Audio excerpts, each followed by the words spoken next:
now call the Wednesday, February 26th meeting to order. Will you please rise with me for the Pledge of Allegiance?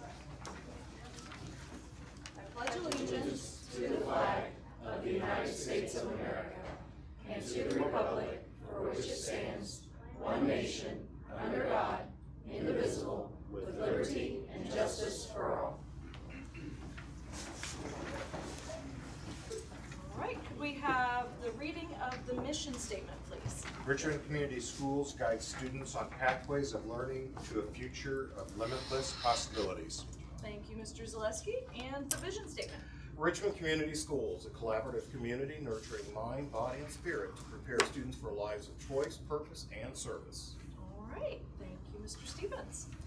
And tonight we have celebrations. Dr. Wright? Madam President, trustees, I ask that Mrs. Bridget Hazelbaker, our communications coordinator and director of marketing, approach the podium to share with us and introduce tonight's celebratory participants. Good evening. I would like to introduce Jim Jeffries. He's a Fairview teacher here in Richmond Community Schools, and some of his reporters have also come to share some information about the Fairview Review School newspaper. So, Mr. Jeffries, you can pop up here. I'm just going to share a little bit about their. So at Fairview, we have an elementary school newspaper, and so students can apply for the newspaper. It's an application process. Not everybody makes it, and two of my staff members are here. We invited all of them, but everybody's got a busy schedule. So each month we produce a school newspaper, and that way it's a good way to communicate with our community and show all the positive, wonderful things going on at Fairview. And so these two students, along with 7 others, we have 9 total. They write their articles, they come to the meetings, they choose their articles, I do not. I tell them no sometimes because they want to write about certain things, let's not write about that. But so it's just neat, good way we always have a student of the month, 1 boy, 1 girl out of a certain grade level, so you see them at the bottom of the front page. We have a teacher of the issue. We do a teacher feature, just to come up with some different things. And I've even learned lots of different things about my coworkers from the teacher feature. And Mr. Bob Kelsey, qualified for the Olympics. Of course, we didn't go that year because it was in Russia. But just some neat things about different people and what they want to do for retirement, different things. So it's a lot of neat things. They also got the experience. I have a student writing about the upstairs of Fairview. Nobody gets to go up there. No students allowed. Well, took the students up there, just the newspaper staff, and we got permission to go up there, and they got to witness what that was like. And that's going to be in our next issue of the newspaper. So took pictures, and I have a student writing about it. So, so these young ladies are here: Jalissa Parker, Sammy White, and you guys want to say anything? No. So, you have questions for them? So what do you want to know about the upstairs at Fairview? It was my 6th grade class. It was my 6th grade. Her name was Pam Estridge, and had a great time. We also back at that time experimented for several years with a student-driven newspaper that went very well. And I can't remember the name of it, but it was very interesting, and every classroom had the opportunity to submit something. It came out monthly. It was a wonderful opportunity, and I'm glad to see it being revived at Fairview. But if you ever want to know about what life was like in 6th grade at Fairview upstairs, just let me know. First of all, I love your tagline, "We've got issues." Yeah. Yeah, a little play on words. Yeah, that's great. And why, if you could, one of you or both of you say, why did you want to become involved in the newspaper? Or what do you enjoy most about being part of this newspaper?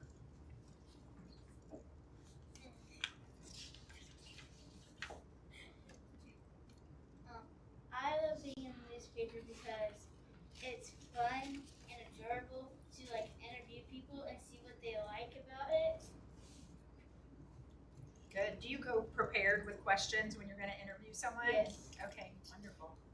And what do you enjoy about the newspaper? I enjoy writing about the articles. Great. Thank you for all being involved in the newspaper. For sure, It looks great. It does. This is terrific. I will say that it doesn't come out. It only comes out black and white at school because because I'm not printing 300 copies at home. Yeah, you guys are a little special. So you get the nice ones. So the ones that I'm seeing, Jalissa Parker, avoiding germs. So did you come up with that one on your own, or was that a topic that you were interested in? I came up with that one by myself Okay. because I just want people to be safe and not to get sick a lot. Very important. And then I see CME's got assignments are important. All right. So how did that come about? Because I know a lot of people in my class don't turn in assignments and get bad grades. So you're like, okay. You're the bus. Good job on both of those. And so I'm curious to know what has been the response from your parents? I simply assume they've been supportive, but I also assume that they're very proud of your accomplishments and your participation. Yeah. Let me ask this question. Share with us some of the requirements to be a part of the Fairview Review. What are some of the rules that you have to follow? What are some of the things that you indeed have to do in order to be a part of the Fairview Review? Because as I understand, not just any old student can be a part of this process. Is that right?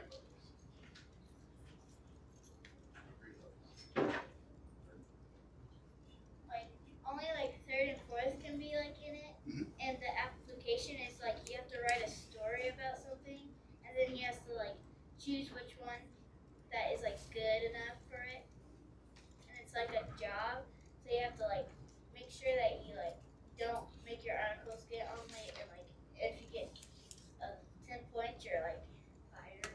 So they are telling the truth because if you don't do your job, if you don't come to the meetings, if you're at school and you skip a meeting, if you have doctor appointments, that's different.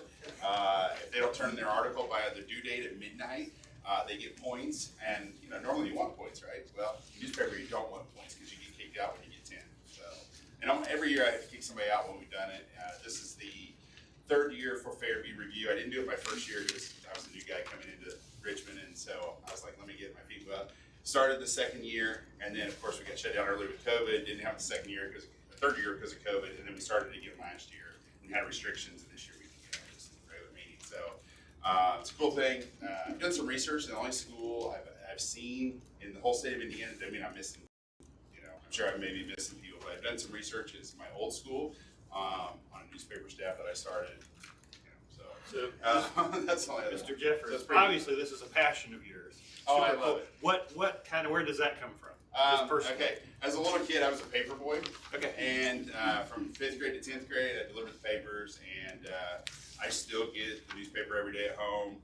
I also was a sports reporter doing Newcastle athletics because I live in Newcastle and doing Henry County athletics, and so I've always loved newspapers. I read newspapers, I read online stuff all the time, so I just enjoy that stuff. Even though I teach math, but Even better. yeah. My final question, do your peers, your friends, do they pressure you to put them in the newspaper? Do they want that type of spotlight on their accomplishments or their happiness? Your classmates, not everybody's like you. No. But I think one of the neat things they enjoy, and I see it in my class, is when they pass out the paper. Some of them don't read front page to back page. They look for my friend's article to see what they wrote about this month. So that's pretty neat. So they get some of that limelight. Their 15 seconds of fame. So it's pretty neat. Thank you We very sincerely much. appreciate you all. Keep up the great work and great job, Fairview. Yeah, thank you.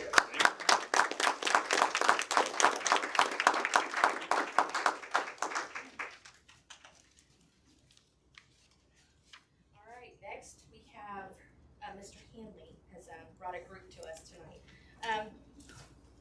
We're going to welcome the Wayne County Writers. Some of you may recognize some of the members of this group when they performed at Ivy Tech's Martin Luther King Jr. event a couple weeks ago. This group is composed of students who attend the Impact Youth Center located on South 5th Street.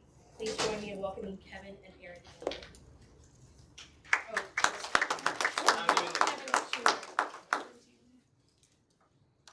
Hello, we are the Wayne County Writers.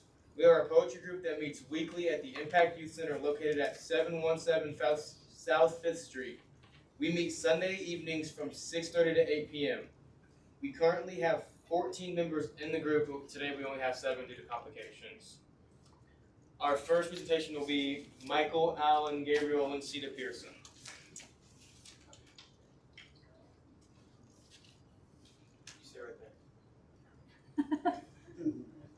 Out to the night that covers me, black as the pit from pole to pole, I thank whatever gods may be for my unconquerable soul. In the fell clutch of circumstance, I have not winced nor cried aloud. Under the bludgeonings of chance, my head is bloody but unbowed.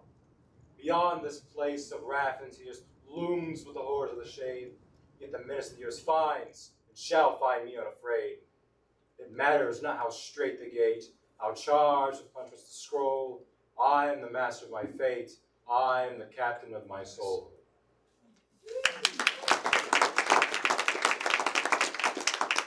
At this time, I'm going to have each of our members come up and introduce themselves and why they write. We'll do that in order, guys. So just, Michael, you guys call everybody. Yeah, Rowan, get up. We're going to be presenting here. Alright, well, I'm Xavier Ogle, and I don't know, I picked up writing a couple years ago, and I just kind of kept with it and kind of enjoyed it. I stopped writing for a little bit, and then he got me back into it, and I don't know, since I started, I just never stopped.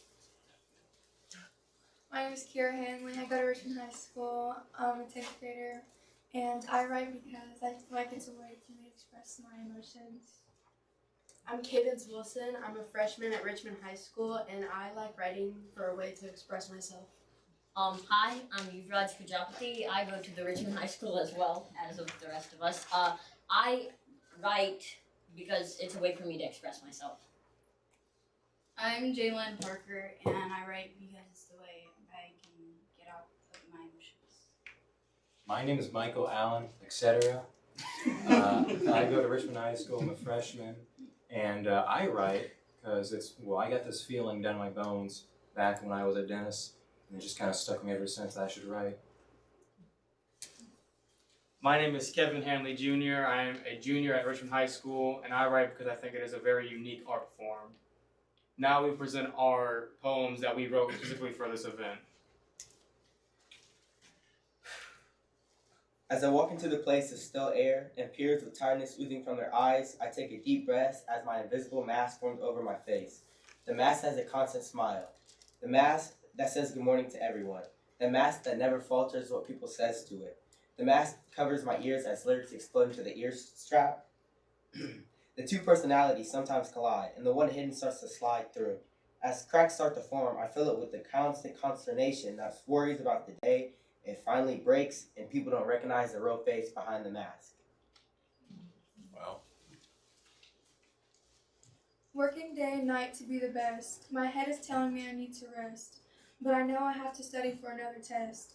At this point, I don't know my level of stress. How much can I tolerate? Lost in my mind, drowning in a pure exhaust. Smile through it all is all I've been taught. How was your weekend? Did everything go okay? Lying through my teeth, smiling through my pain. It was okay. Not knowing where I stand and with laughter and jokes. Walking with my head held high, but my music even higher. All these things, but it's my safe space. As I walk down the hallway of the Valley of High, I think about my peers and I really try to balance my life. With goals, hobbies, or chilling once or twice, but sometimes it's really stressful just trying to survive. With loads of tests, trying to be the best, exchanged for tons of stress. All for what? Being different than the rest? 4 years, deciding the life of how one sleeps in their bed and lies. Inconsiderate of a young mind, inconsistent with the times. This judgment from everyone is stressful. Just because she can't wear this, but he can wear that, it ain't fair. We have to cover it and hide while they get to shine and not even hide. But if we try to shine, we get broken down from the ones around because it ain't right for us to show what we have. Because if we do, we get all the pain and no gain. This place has taught me much. This place will teach me more. This place is like a large hall with career-labeled doors. It's like a flight around the globe with views of people's worlds. Though it can be stressful, unneeded at certain times, this school, it made this boy's mind.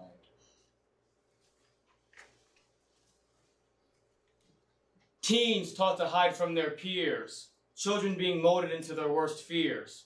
Taught that our dreams come out of cost. Let's talk about all the sleep that we've lost.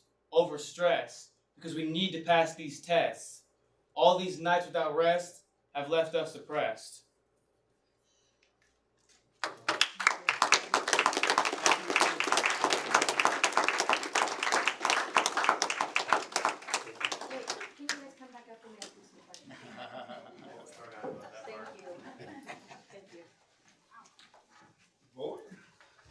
How do you compare your lyrics to music?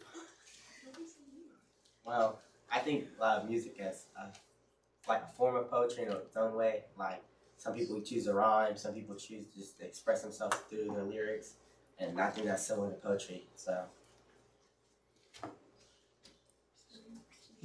how often do most of you write? Is it like a daily thing? Is it weekly? Is it just when you're together? Is it just... I mean, we can write when we're by ourselves, or we can just write when we're at poetry. It just depends if we want to do it or not. I like to write personally daily because it helps me like filter out my emotions, and it's like a channel for my thoughts. I usually only write when at poetry night, but I usually like when I go home, I'll like review it or like make a new one or keep working on it until I get it, till I like it. If I have a rough day, I'll go home and write it. I feel that, poetry, every Sunday, it's like a jogger, like sometimes I forget about it, but then whenever I have poetry, it helps me out. How did you guys find it? I mean, how did you come together? It started at Dennis during 8th grade, and some of us have been in it since. I started, like I said earlier, just writing and then stopped for a little bit, and then I grew up with these two, which are his kids, obviously. And he kind of was like, hey, come do this, try this out, because he had known I had written before, and I tried it out one time, and I liked it, so I came back. Nice. For me, I was at the library one day. They were offering like poetry stuff, and I met Mr. Hanley there, and he showed me that they have like this whole group of really cool poets, and I joined, and ever since it's been really nice. Share with us the influence that your educators have had on you. I mean, you all speak so eloquently. I noticed that many of you all memorized your poems. They all have inflection. Share with us, you all have mentioned Dennis Middle School. You've all attend Richmond High School. Share with us the influence that your educators, Mr. Hanley as well as Mrs. Hanley and others that have had on. Well, especially at like Dennis, I remember one of my favorite teachers. Her name was Miss Gaddis. I think she's since retired, but I remember I used to have like a lot of fun like sharing her some of the poems I'd write and like send it to her, and like she'd come back like out of her own time and like talk to me about it and things like that, and I enjoyed that part of it a lot. An adult that influenced my writing would be Miss Vincent. She's on past, but she really helped me, and she like gave me new writing forms, and she improved my poetry. For me, it would be Ms. Brownell last year, because she would have us to where we would write some poems or whatever for her class, and I would write some of mine in there, and then she liked them, so I just continued it on more, I guess. Mine was my honors English teacher back in 8th grade, Mrs. Boone, and we had did a poetry section, and I had Mr. Hanley for my 7th period, and for some reason we had a poetry section in business, which I didn't get. So I just took that poem from that class and showed him to it, hoping that it would be good enough. And he was like, "You're going to join my poetry." And then from then on, I went on to graduation, doing poems, and now I'm here. The first time I really got introduced to poetry was in Mr. Hanley's business class. He made us memorize these poems and say them in front of the class, and then from then it just kind of escalated. Me too. We were in a business class, so I don't know why we were learning about poetry, but we were. Go ahead, I'm sorry, sir. I was just gonna be like, I guess everybody else spoke, so I probably should. I've always been writing. I've always enjoyed it, and my dad's always been a poet, and so it was always a good way to put feelings into words. Do any of you get awakened in the middle of the night by a reoccurring thought while you're sleeping, and you just have to get up and put it to pen and paper? Sometimes. Yeah, I mean, especially if it's like an extreme emotion, like some things like that. Like I did at one point, I wrote about my grandpa when he passed away, and that one, like, he's like, you couldn't stop writing until it was already all out, like, something like that. I want to add that I'm just so impressed with you guys. I saw you at Ivy Tech, and there was a famous speaker there also, but I came away from that event remembering you guys coming back saying, we've got to get them here. And I'm just impressed with, I think, the courage it takes to get in front of a group and present, but the courage it takes to share poetry that's very personal. So just thank you for sharing. It's very impactful. Thank you all. Continue to keep up a great job, and most importantly, the example that you're setting for your peers, and fellow classmates, and even youngsters in the crowd, as well as our Fairview News crew and others. It's just tremendous. It's amazing, that peer-to-peer leadership. So great job.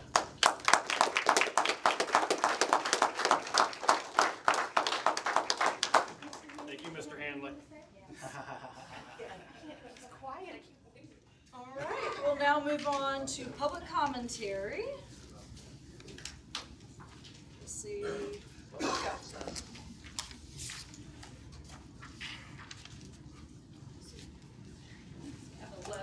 11? Okay. All right. So let me go ahead and read.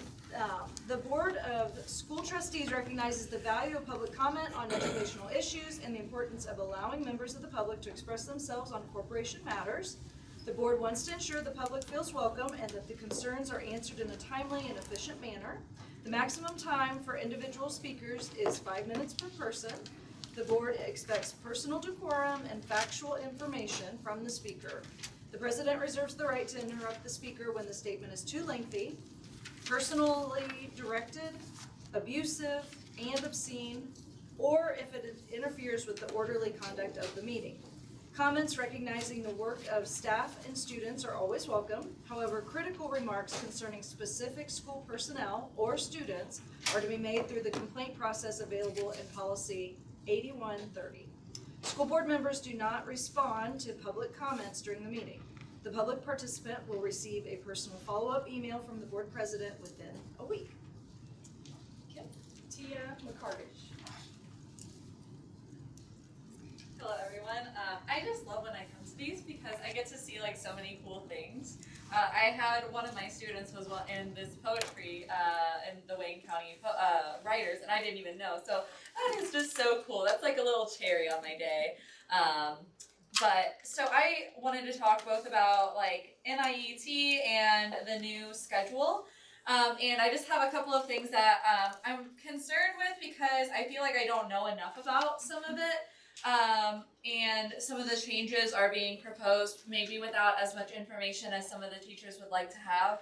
So when I look at the schedule, the newer one, because there have been two that have come up recently, I see there's like this cluster / supervision time, and when I've talked to some of my peers in other buildings that they've had cluster supervision time, something called that, and what they've ended up doing is like running homerooms and stuff like that. But whereas so homerooms with students is what I'm saying. And so what I'm wondering is when we hear about this cluster supervision time, will it be used for professional development, which is what I kind of understood at one point and then was confused when I talked to other teachers. And also, is the PD every day going to be daily NIET data-driven like meetings, or will there be more authentic PD opportunities? Myself, I'm super duper lucky with my team because we get together usually twice a week to do lesson planning, and I know that there's people in my building that are super jealous because I get to come and prep with my teachers, which is really, really valuable for me, and I know that it could be valuable for other people. But I think if with this NIET, and I've looked at some of the stuff, I don't know what it's going to look like when it's in our school, because I think it's going to look different for every school that implements it to a certain extent. But what I almost kind of saw from it is it looks like kind of a new, almost standards for success type rubrics. You're doing these kinds of things, etc. and etc. So I guess what I'm really wanting to know is like, how is this actually going to look like? Is this going to be a lockstep, kind of more canned curriculum almost type of stuff that we're supposed to put in our classes? Because I think we all know that like that more canned curriculum type of thing, we know that that doesn't really work and that that's not authentic and helpful to our kids. I do like some of the things that I saw with NIET.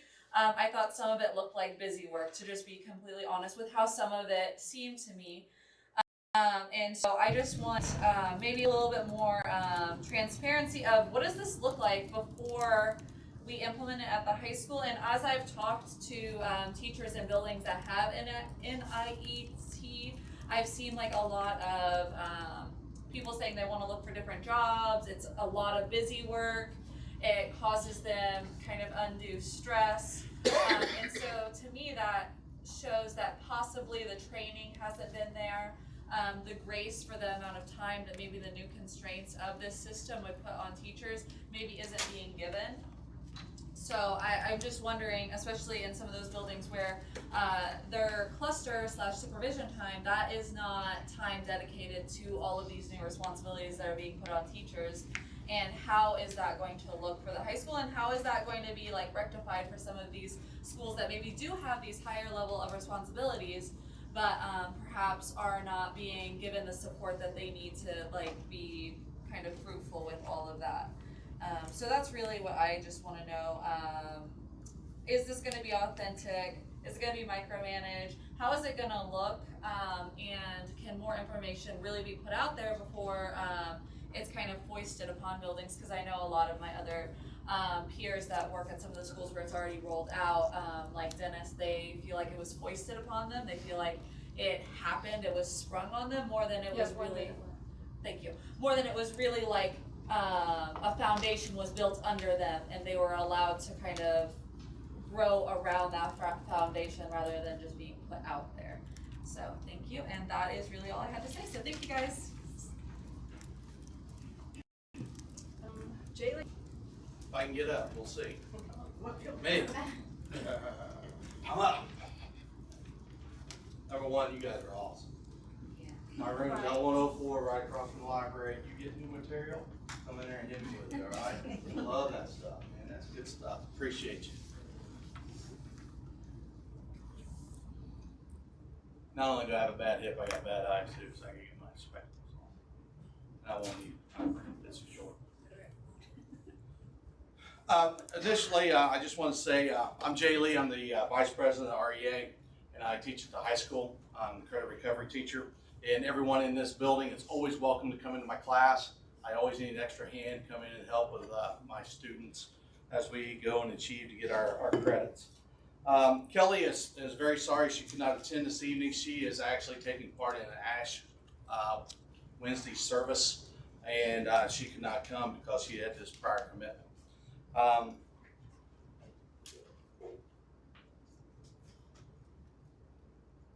Guys, I'm really concerned. I've been a part of this corporation for 20-some years, and I've been active in the union for the last 10 years or so, and I'm just really concerned of what's transpiring this evening, specifically about discussion. Discussion is designed to be a good faith tool between the RCS and the association, all right? And we come together and we voice and we talk and we come back, and it's very collaborative and so forth. And what you're going to see tonight with this schedule, the first time I saw this schedule today was 4 o'clock. I go to all the discussions. First time I've seen it. There's been no input from the stakeholders. Has it been put out to the community? Has it been put out to the teachers besides this document that showed up in board docs? I don't know, because I don't know that. I'm messing with something up here. Whoever has this stuff, I'm sorry. So that's where I'm at, this voice of concern. We've never seen it. We did see a draft on February 1st,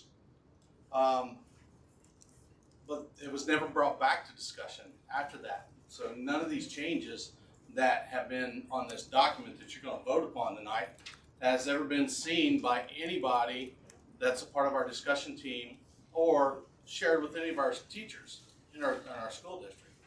So I don't know, I can't fully represent my school district and my teachers if I don't have the knowledge before. If I can't go and say, hey, Dr. Wright, what do you think about this? They have no voice in this tonight. If you vote on this tonight, they have zero voice. And that's a problem, in my opinion. Basically, this document that's being presented is not good discussion. It's not good faith discussion. It's bad faith discussion. Because there is no input. All right?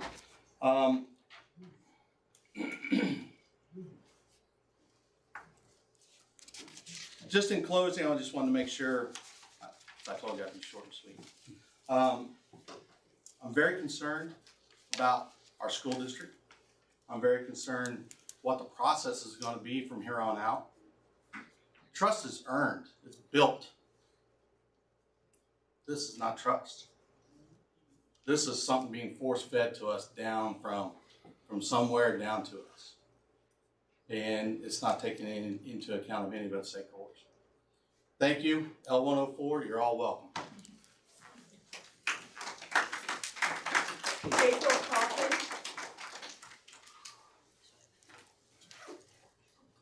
Thank you guys for having me and thank you for listening. What was your name again? April Coffin. And I'm a parent of a 3rd grader and an 8th grader who attends Hibbard Intermediate. And my husband and I moved to Richmond, Indiana a few years ago, and we lived in a great school district in California, and we chose Richmond because of the school district. We live on the border of Northeastern and Richmond, and to this day I could take my kids to Northeastern. However, I don't because I'm very proud to be a Red Devil and support my kids being Red Devils. They have great educators, a great team, and I truly appreciate it. The one thing that I'm very concerned about is the schedule. I'm a very involved parent. My husband and I have great jobs. We work during the day. With this new schedule, it's going to be very difficult for our children. And as an involved parent, I'm very lucky and fortunate to have notice of this schedule, where there's several parents that I'm sure if they knew this, they would be right behind me. So this is not conducive for parents that work. This isn't conducive for children that are in extracurricular activities. Starting school for Hibbard at 9:20, we want to prepare our children for the future, and most jobs do not start at 9:20 in the morning. So if you look at our school district, our scores as a whole are low, like they're lower than our state scores. That's embarrassing. I chose the school district, and it's embarrassing that we're gonna cut our time from our children. And so I don't know if it's a final decision. I just hope that the board takes it into consideration on how it's gonna impact our children. How many parents that go to work, that their children miss the bus, how are the children gonna get to school now? Because a lot of parents have jobs that they have to clock in and out from. They don't have the flexibility. I also just want to articulate this is not moving in the right step to prepare our children for their future. And I hope that the board will just take that into consideration, and if it's not a final decision, I hope that you guys consider how it's gonna impact our children and the families in this community. Thank you.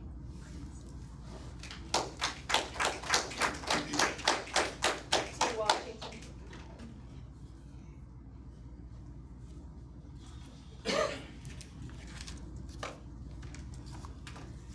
T. Washington. I'm a science and project leadway teacher at Hibbert. I'm sure you all know me by now. I am also speaking in opposition to the billion hours proposal. I just don't understand why we're cutting instructional time for our students. It just boggles the mind. Don't get it.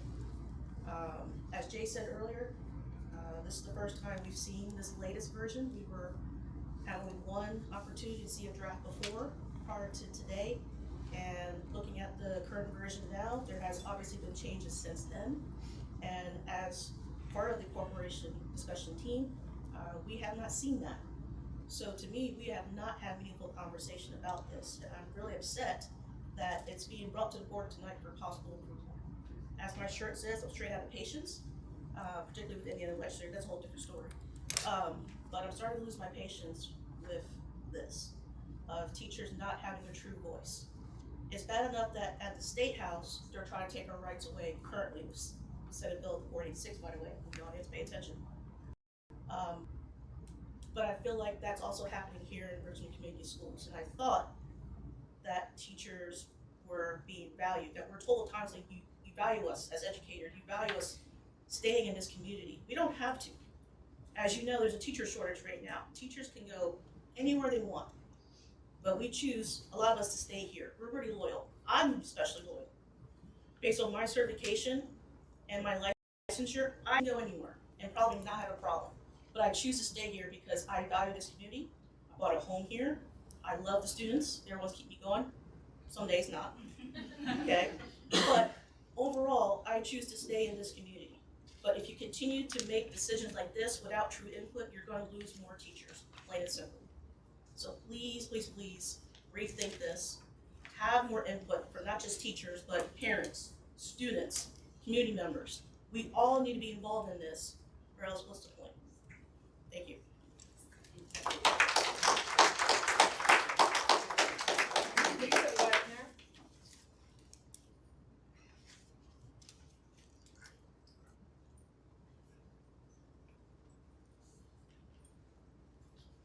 Hi, I'm Lisa Wagner. I teach at Dennis Middle School. I've been there for 30 years.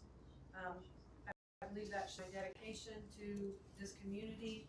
I live an hour away now. I moved 2 years ago, but I continue to come here. I was offered a job last summer, closer to my home, more pay. I chose to continue to come here. But decisions like this, I haven't even seen the final draft or the newest draft. So I guess I'm not even speaking to what's really on the table at this point. I'm going to assume that it's similar, and I have concerns about it that I'm hoping that you rethink. My biggest issue is the less instructional time, where it's going to come from, because we just saw great students who learned to love what they were doing, a lot of them from their middle school business course. Well, if we take away instructional time, are they going to have that opportunity? Because those minutes have to come from somewhere. And if they have to have math, and they have to have English, and they have to have science, and they have to have some of those core subjects, then that's going to come from exploratory. That's going to come from middle school business. That's going to come from it's either going to be 35-minute classes, really small classes, or those classes will remain the same size, but they'll have less exploratory classes. That's an exploratory class. So those students wouldn't have that opportunity. If we want them to have those opportunities, then we need them to be at school to have those extra opportunities. So I think that's something that needs to be thought about. Hearing a parent speak about the time at home that'll be unsupervised because they're working. Who will get them to the bus? I mean, those are extra things before and after school that I think need to be addressed. There was a time here when we had team time. It was during the school day. So the kids were here, but we had an individual prep and then we had a team prep. Whether you structured that as teachers of the same subject area, teachers of the same grade level, you could still have those cluster meetings during that team time, but you'd have the kids at school. They'd still have exploratory classes. We could still meet with the kids we would meet with the kid and have contract time, success meetings.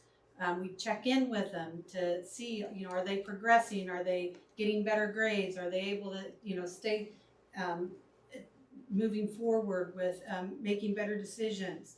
I think those are things to think about as an alternative to just leaving kids at home and having teachers meet. To be real honest, I think sometimes the cluster meetings, the way they've been done this year, were a lot more talk and not a lot of action. It's hard to have a lot of action next year if the kids aren't even going to be in the building. So I think you need the kids in the building. If I'm going to pull a small group of kids, I can't do that if the kids aren't here. And if it's just teachers talking about what they're going to do, we should do that when the kids are here so we can work with the kids some of the days of the week. And as far as supervision goes, how have we done it for 30 years? We've been having supervision for the whole 30 years I've been teaching here. We figured it out without having to pay teachers at teacher pay being the ones to supervise before and after school. That's all I have to say. Thank you very much.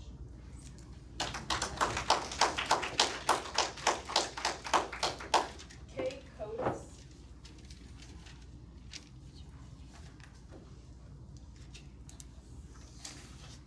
Good evening, everyone. My kids are Charles Elementary School.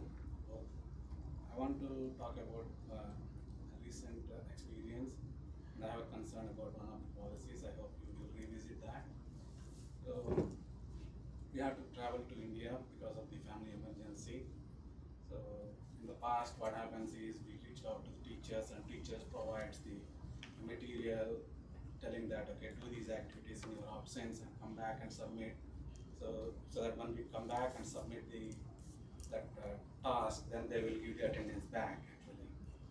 So this time also I reached out to teachers and teachers gave me the guidance, but the policy is right now is unenrolling it, and when we come back, you are enrolling it back into this one. So because of that, so my kids lost the access to Lexia or iReady, all the tools that they have access in the previous, now they cannot log in. So, and then they cannot do any exercises. And at the same time, what has been taught during this 2 weeks or 3 weeks of absence, we don't have any idea. Maybe let's say homework folder that they generally send it to the home, if they can keep a copy of that and come back and return us saying that, okay, once you come back, here is the classes that your kid misses. Maybe, if you can provide that helpful actually. Otherwise, it's a complete black box. We don't know what happened these three weeks. So that is concern for me. But at the same time, the policy, I understand, I talked to the principal also briefly on this one, where an enrolling and enrolling. But at the same time, we should be in a position to differentiate between what is the medical grounds or any other like humanitarian grounds versus a vacation versus a death in a family versus a Disney vacation. So I hope that you will reconsider that, or at least my concern is we need to know what has been taught in the classes during those 3 weeks, and this homework folders, all the papers that we distribute, send us back saying that, okay, here is so that we can see, okay, what has been, right? So that's what I want. Any questions? Sir, would you restate your name? Kodesh Sabra. Okay.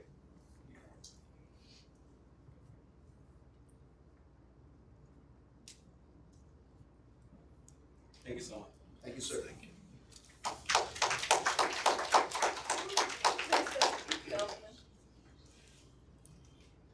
Hello everyone, I'm Lisa Felsman.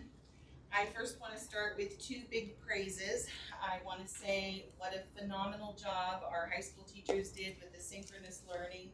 My daughter really enjoyed it, and I was so impressed at the multiple really cool and engaging ideas that teachers gave to keep their kids engaged. Maybe even if they weren't on camera, they were still doing fun things, and I was so impressed.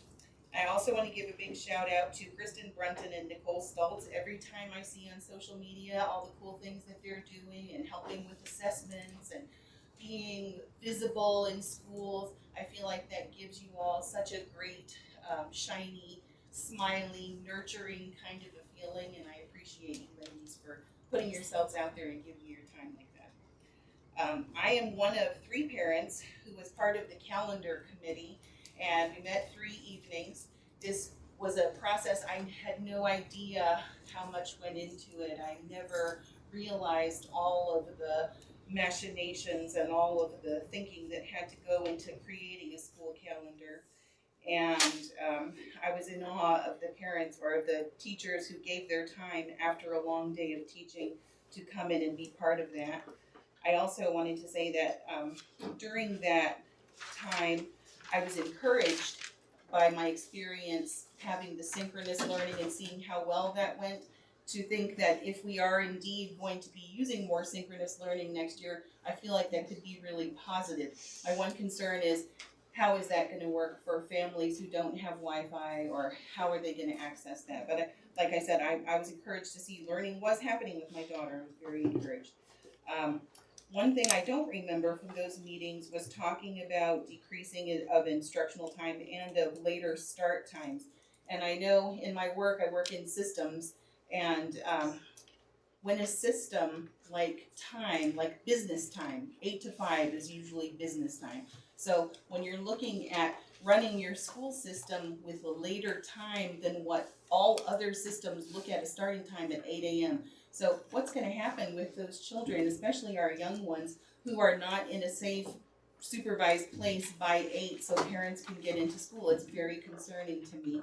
And I know even this year, before school starts. There have been a number of concerns and incidents raised about where are our paid school staff watching out for students before they enter the building. And I know there's a concern about teachers not having contract time that starts before a certain time, but we need human beings outside who are adults and who are supervisory to be outside protecting our kids before school starts. So if there is a thought of starting school later, there needs to be some safety nets put in place for children whose parents will not be able to care for them during that time. And I really think the other sad part is if you have a child who adores being in Hibbert and that is where they are flourishing and they're thriving, if their parent is unable to get them there at that time, their only other option is going to be to move to one of the other schools where they're not going to get their needs met and not going to be able to flourish and thrive. And I don't think that's okay. So I just am concerned about that and wanted to raise that. Thank you.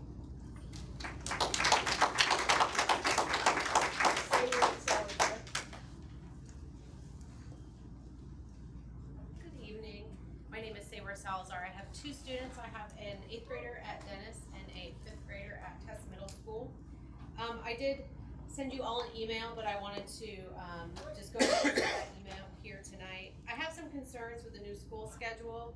While I'm happy with school day ending a little bit later, I'm really concerned about the morning. Children whose parents must be to work by 8 a.m. will either drop kids off early and they will be unattended longer than they currently are now, or these kids will be at home and responsible for getting to the bus stop on time. Although most middle school kids should be responsible enough to get to the bus stop on their own, some kids will choose to not get up and go to that bus stop. I worry about an increase in missed days. Our children are already behind in the state of Indiana. Our education system here is broken. We're already behind because of the pandemic. This will hurt low-income families.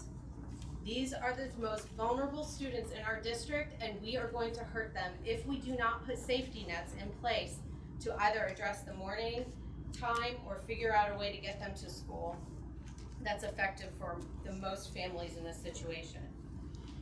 My other worry is that kids that need the most attention and interaction with positive, caring adults is in the middle school level.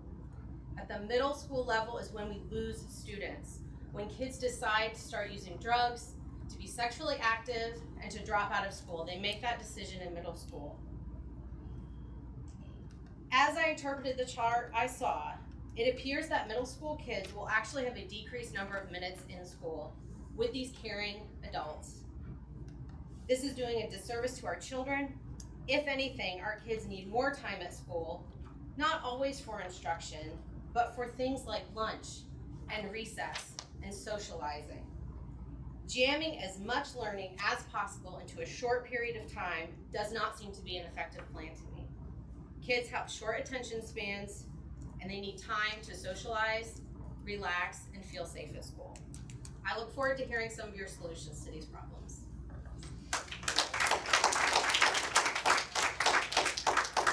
Regina? I have an email from an alumni from 1974 that he wants me to read this evening. As a proud 1974 graduate of Richmond High School, I'm anxious to see my alma mater succeed in all areas of academics and athletics. Even though I no longer reside in Richmond and being involved in several reunions, I think I can say that is true of all the class of 1974 graduates as well. So it was deeply troubling to me to learn that RHS girls gymnastics team does not practice in the high school. They must travel to Central United Methodist Church to practice. And I might add that lease space ends at the end of February before the season ends in March. My daughter was told next Monday was our last day of practice for the season. Now, I don't know how the Civil Corporation built the Tiernan Center almost 40 years ago, and our girls now somehow must travel 1.5 miles to practice. I don't think our girls gymnastics team that won the NCC gymnastics title in its inaugural season in 1980 and 81 before the Tiernan Center was completed practiced at Central United Methodist, nor did the NCC champions in 1984, 1998, and 1999 practice there.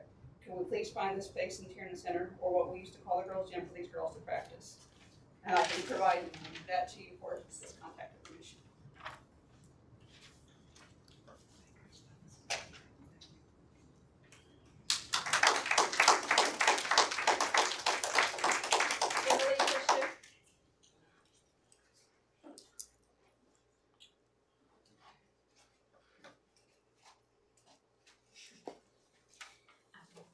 I didn't prepare anything because I swore I wasn't speaking today. So I'm Emily Christian. I am an RCS parent, and depending on how things pan out, potential RCS teacher. See how it goes. You've heard all of the complaints about the schedule and the calendar, and I am for that also. My main issue is how the decisions are made, not exactly what decisions are made. It is my understanding that we had a calendar committee that met and had an idea of a calendar, and then even members of the calendar committee were surprised by the calendar that was brought forth for today.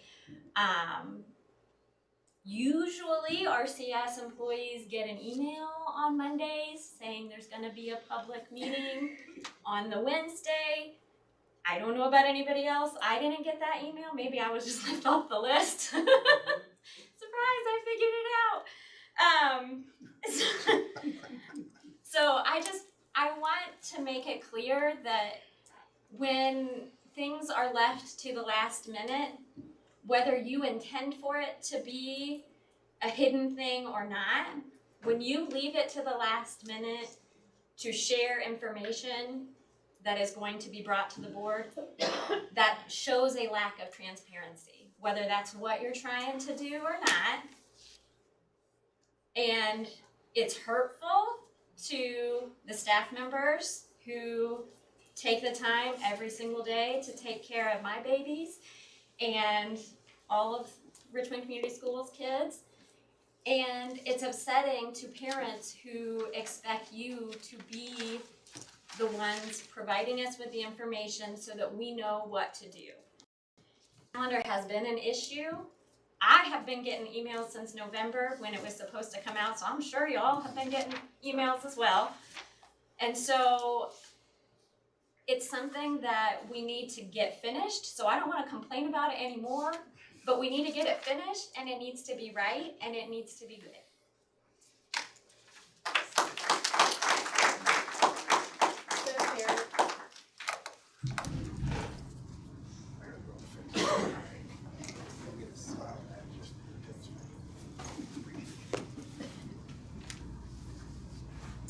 Hello, I'm Beth Herrick.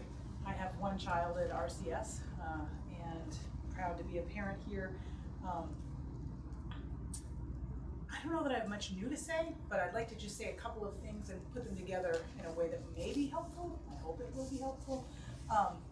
This group has had to make decisions without much lead time in the past, and you've done well. I mean, the unfortunate flooding that happened, that, you know, you did really well, got that taken care of. I loved seeing the community partnerships with having off-site learning places, and anyway, it seems to me that the timeline for this decision, at least in terms of when the schedule is being shared, is maybe being truncated without need. Maybe I don't understand what that need is. But the three reasons that I heard for the time change, and I think that was from Dawn, were transportation, supervision needs before and after school, both on the parent and staff time, and uninterrupted morning professional development. I'm not convinced that transportation will be fixed with later school start time. Maybe you'll be able to recruit more bus drivers. I'm not sure that you'll get a ton more because the bus routes still look like they start pretty early. I don't know. Supervision needs before and after school, I think they actually get worse with a later start time. That doesn't make logical sense to me, so I'm eager the rationale when that discussion happens. I would do almost anything within reason to support teachers. If they want uninterrupted professional development in the morning, I'm on board for that. I do not want my child to start school later and get out later. Hate that idea personally. Don't think the rationale makes sense to me. That was me. that again. But if the teachers want uninterrupted morning professional development time, great, let's do it. I'm not sure, I've reached out, because I didn't see the February 1 draft. Maybe that was for public consumption, I just missed it, so I apologize. But I didn't see this draft until today. I reached out to several teacher friends and from the teachers that I'm hearing tonight as well. No one seems to have been involved in discussion around it, and no one seems to be advocating for it. Now that's a small sample size that I've been able to contact and hear from tonight. I'm just not getting the benefit.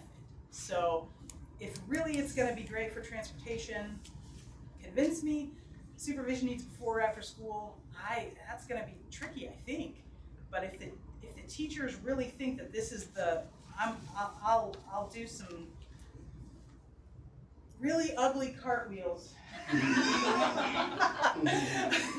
and might hurt a knee in the process, but if that's what the teachers want, great. I'm not hearing that tonight. So I offer that to you as a parent who wants what's best for the students, and knowing that usually means the teachers should be on board and involved in that too.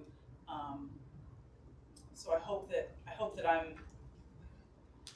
the decision will either be revised to make those things come better in alignment, or that maybe I'll be convinced that I was wrong. It has happened before. Respectfully, thank you.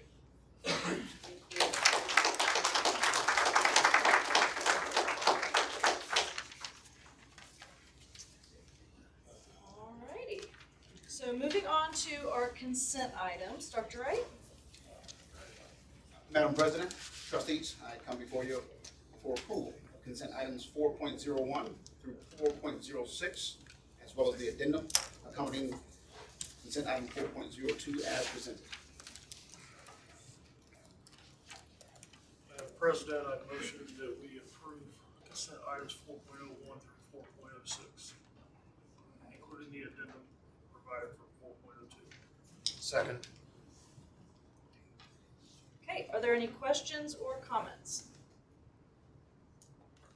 Okay, so we have a first from Mr. Walton, a second from Mr. Stevens. All in favor, say aye. Aye. All opposed, say nay. Okay, vote passes. We have 7 of us, that's 7-0. All right, moving on to action items. Dr. Wright. Madam President, trustees, I come before you with action item 5.01, donations.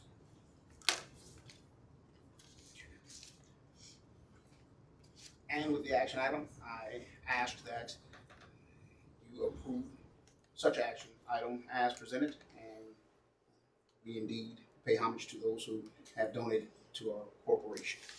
So moved. Second. Okay, are there any questions or comments? Just a big thank you to everyone who donated up here. We really appreciate the donations. All right. So we have a motion by Mr. Zaleski, a second by Mr. Stevens. All those in favor say aye. Aye. Opposed, nay. Vote passes 7-0. All right, next 5.02, conflict of interest statements. Madam President, trustees, I come before you all to seek approval for action item 5.02, conflict of interest statements as presented. I move to approve 5.02, the conflict of interest statement as presented. Second. Any questions or comments? Okay, we have a motion by Mr. Stevens, a second by Mr. Zaleski. All those in favor say aye. Aye. And opposed say nay. Vote passes 7-0. 5.03, request to advertise for 3rd grade academy. Dr. Wright. Madam President, trustees, I ask that Mrs. Don Sun Senior, our Assistant Superintendent, join us in the conversation for action items 5.03 as well as 5.04, 5, and 5.06. Mrs. Sun Senior. Thank you, Dr. Wright. Good evening. Attached is the complete request for proposal for the Reading Academy this summer. It is recommended that RCS advertise this RFP in the Palladium item on February 24th, 2023 and March 3rd, 2023. Richmond Community Schools will receive requests for proposals for the Reading Academy up to 11 a.m. prevailing local time, March 7th, 2023, at the School Administration Building. Academy students will include exiting third graders who did not demonstrate grade level reading proficiency as measured by the IREAD 3 in 2023. Academy students may also include exiting second graders who did not demonstrate grade level reading proficiency. The number of second graders selected may depend on how many third graders need to pass IREAD 3. All proposals must be submitted with a non-collusion affidavit, properly signed and executed and filed with myself, Assistant Superintendent of Richmond Community Schools. Fax delivered responses will not be accepted. All proposals must be made in compliance with the laws governing such matters, and the board reserves the right to reject any and all proposals or to accept the lowest responsible and responsive one, not necessarily the low bid. Detailed specifications and procedures may be picked up at the School Administration Building.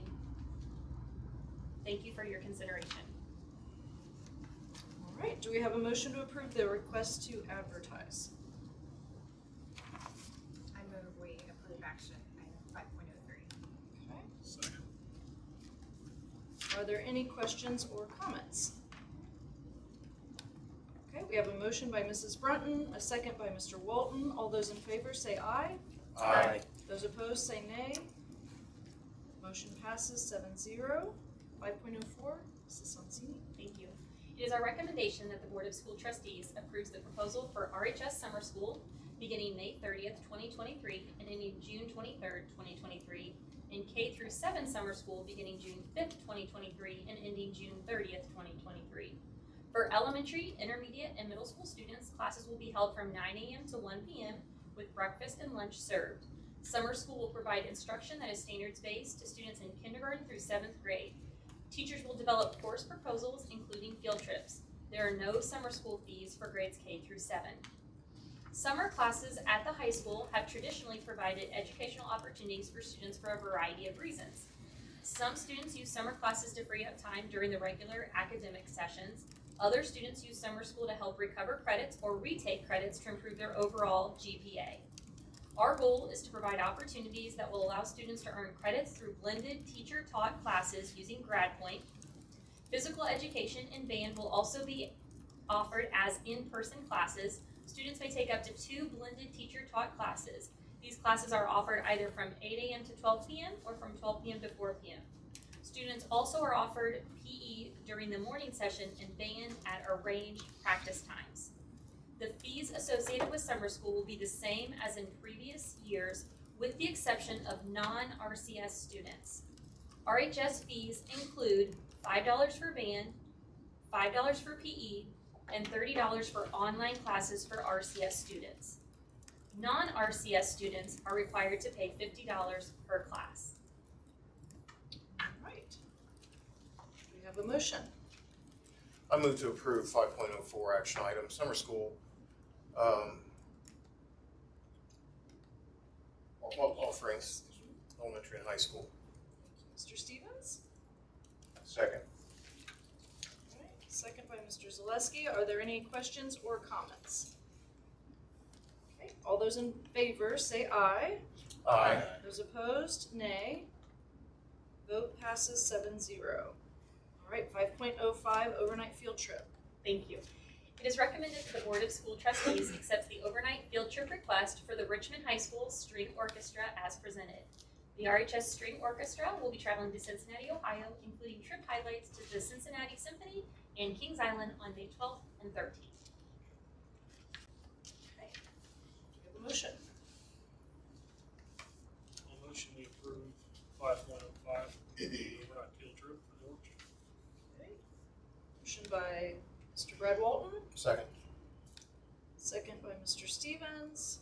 All those in favor say aye. Aye. Those opposed, nay.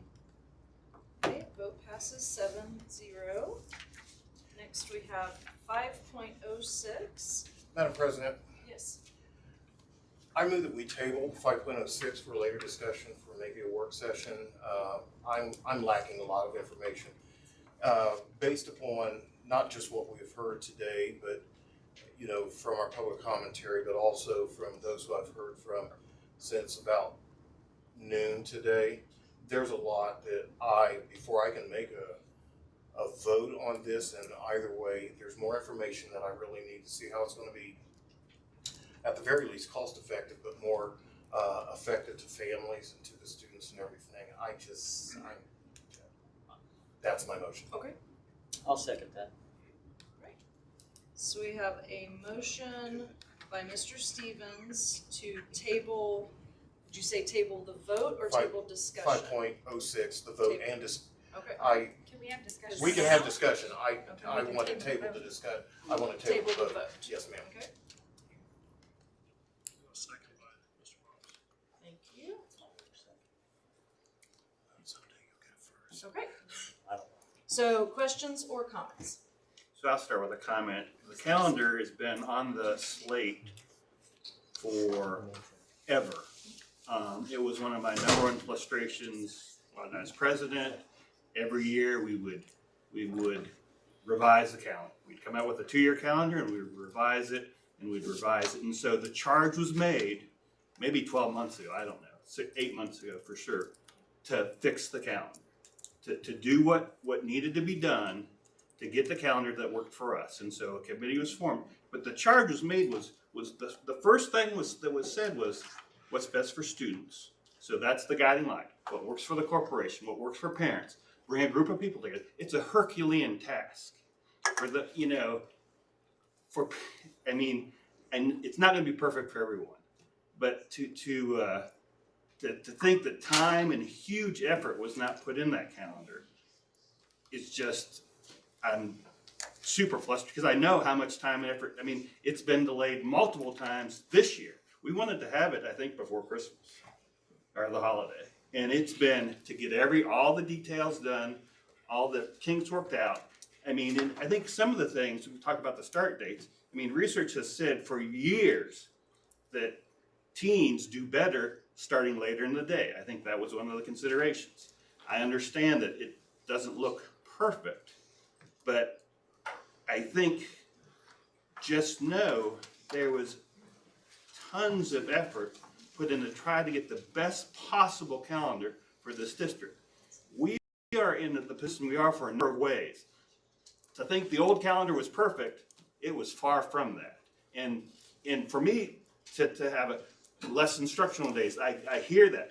But to have our teachers better prepared to utilize those days for the benefit of students, I think is huge. If I'm a student and I'm going to sit 45 minutes in a class and just get a packet, how valuable is that? Whereas if I have 40 minutes and a teacher that's motivated and excited and was challenged with their colleagues, I think I'm going to learn more. So I think there's lots of variables, and I want people to know that it was, it's been a really big deal, and I'm sorry it's not perfect for everybody. I don't know what it'll look like when we finally vote, but a tremendous effort has been made to get us to where we are today. If I can add something to what John said, though, I've always been very appreciative for those administrators, those teachers, those parents who have sacrificed their own personal time to come and volunteer to be a part of any type of study that we have. They're not getting paid for it, and oftentimes we don't appreciate the efforts that they do, and driving by here at night and seeing cars still here or late in the afternoon.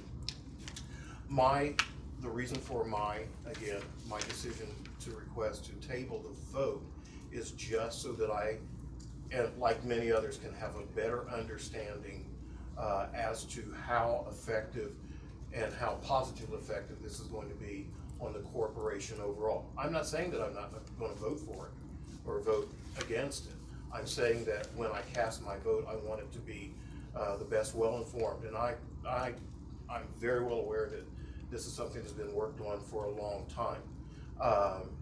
But I want to make sure that this final product, that whatever we vote on is going to be one that everyone sitting at this table will be able to stand up and say, we came to a conclusion, decision that this was going to be the best calendar, the best solution for our parents, our students, our staff, and for the corporation overall. I'm less concerned about dollars saved than the time spent in increasing educational output.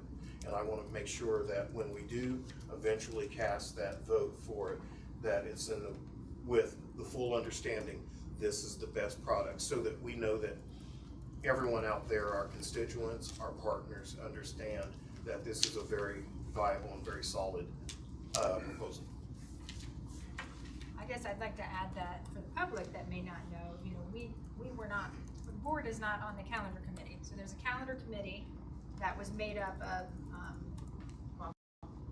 teacher association assigned, or I guess teachers in the union chose to be part of it. Elementary teachers, middle school teachers, high school teachers, principals, the cabinet, athletic director, and some parents. And so based on their feedback, which has been going on since October, we've come to this decision, I guess, not we, but the calendar committee. Now, what I'm hearing tonight is a little bit that may be part of it, the proposal for the time change was something that was added 20 or 30 days ago to that committee. So that's things that we have to figure out. We've also heard tonight that these are just my rambling thoughts, but that we're struggling academically in areas. We know that we are. We've talked about it. What we're doing has to change. If not, we're going to keep doing the same thing. Does that mean the calendar needs to change? I don't know. Does that mean the time proposal? We have NIET. We're trying things to make changes. Sometimes change isn't easy. I'm not sure if this is the best change to make yet or not. That's why we are having discussion, and we, heard public commentary, and we've also heard typically the other side that may be for it that may not come and speak. So we kind of balance all those things that we hear. We also heard back from the calendar committee and have a timeline of every time they've met since October, who was part of that, decisions that were made and things that were discussed, and things that were suggested that teachers wanted. I mean, the teachers who were part of the union, who were part of this group, recommended. We don't, I guess, talk to those teachers, but I'm sure their job is to talk to other teachers and figure out what is best. So when we see a proposal, it's based on all these meetings since October coming forward and all of this work put in. I think, like Aaron said, all these people who are part of these committees who are just doing it to help, because I think all of us, teachers, board, want the best for students. So I'm glad we're having this discussion and hearing from different points of view and trying to figure out what is it that we need to change. Is it the time? Is it, we're investing in NIT because we're investing in our teachers? I mean, and for me, it's not so much quantity of time, but quality of time. I know John referred to, it's the quality that matters. But that's all I have to say. Those are kind of my rambling thoughts. So I've got a couple questions that I had prepared before you even heard any public commentary tonight. One, like on the elementary level, how does this affect teachers' prep during the day for with specials and stuff like that? The second question I had is childcare in the AM. I mean, how are we're set up, everything we have, our community partners are set up for after school care. We don't have anybody set up for AM care. I mean, have those discussions taking place? Are we ready to go with that? And especially as a single parent, how am I supposed to drop my kids off at 9 o'clock? I mean, someone said tonight the corporate world doesn't start at 9 o'clock. It's a 8 to 5 world, and if we're going to adjust times, John, I know you're going to preach research all you want, but I'd rather see a shift earlier where you can actually get the kids to school because our system is set up for after school care. We've got Y, we've got the Boys and Girls Club, we've got all kinds of community partners already in place, and if it's not broke, don't fix it. That's my struggle with that. I guess my other question is, why are we doing it? It's ultimately going to hurt the kids. If you do the math, Dennis is going to lose 18 and a half days of instruction time. Thank you. If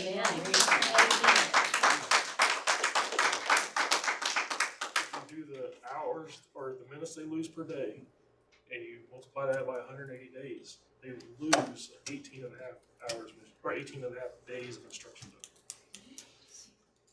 All the data we saw the other night, Dennis is struggling. I don't get it. just don't get it. So can we go ahead and hear some of the answers to these questions? The trustee Morgan. I don't want to put you on the spot. If you don't have those answers prepared, I get it. If you want to give it back to us, Yeah, no, give time.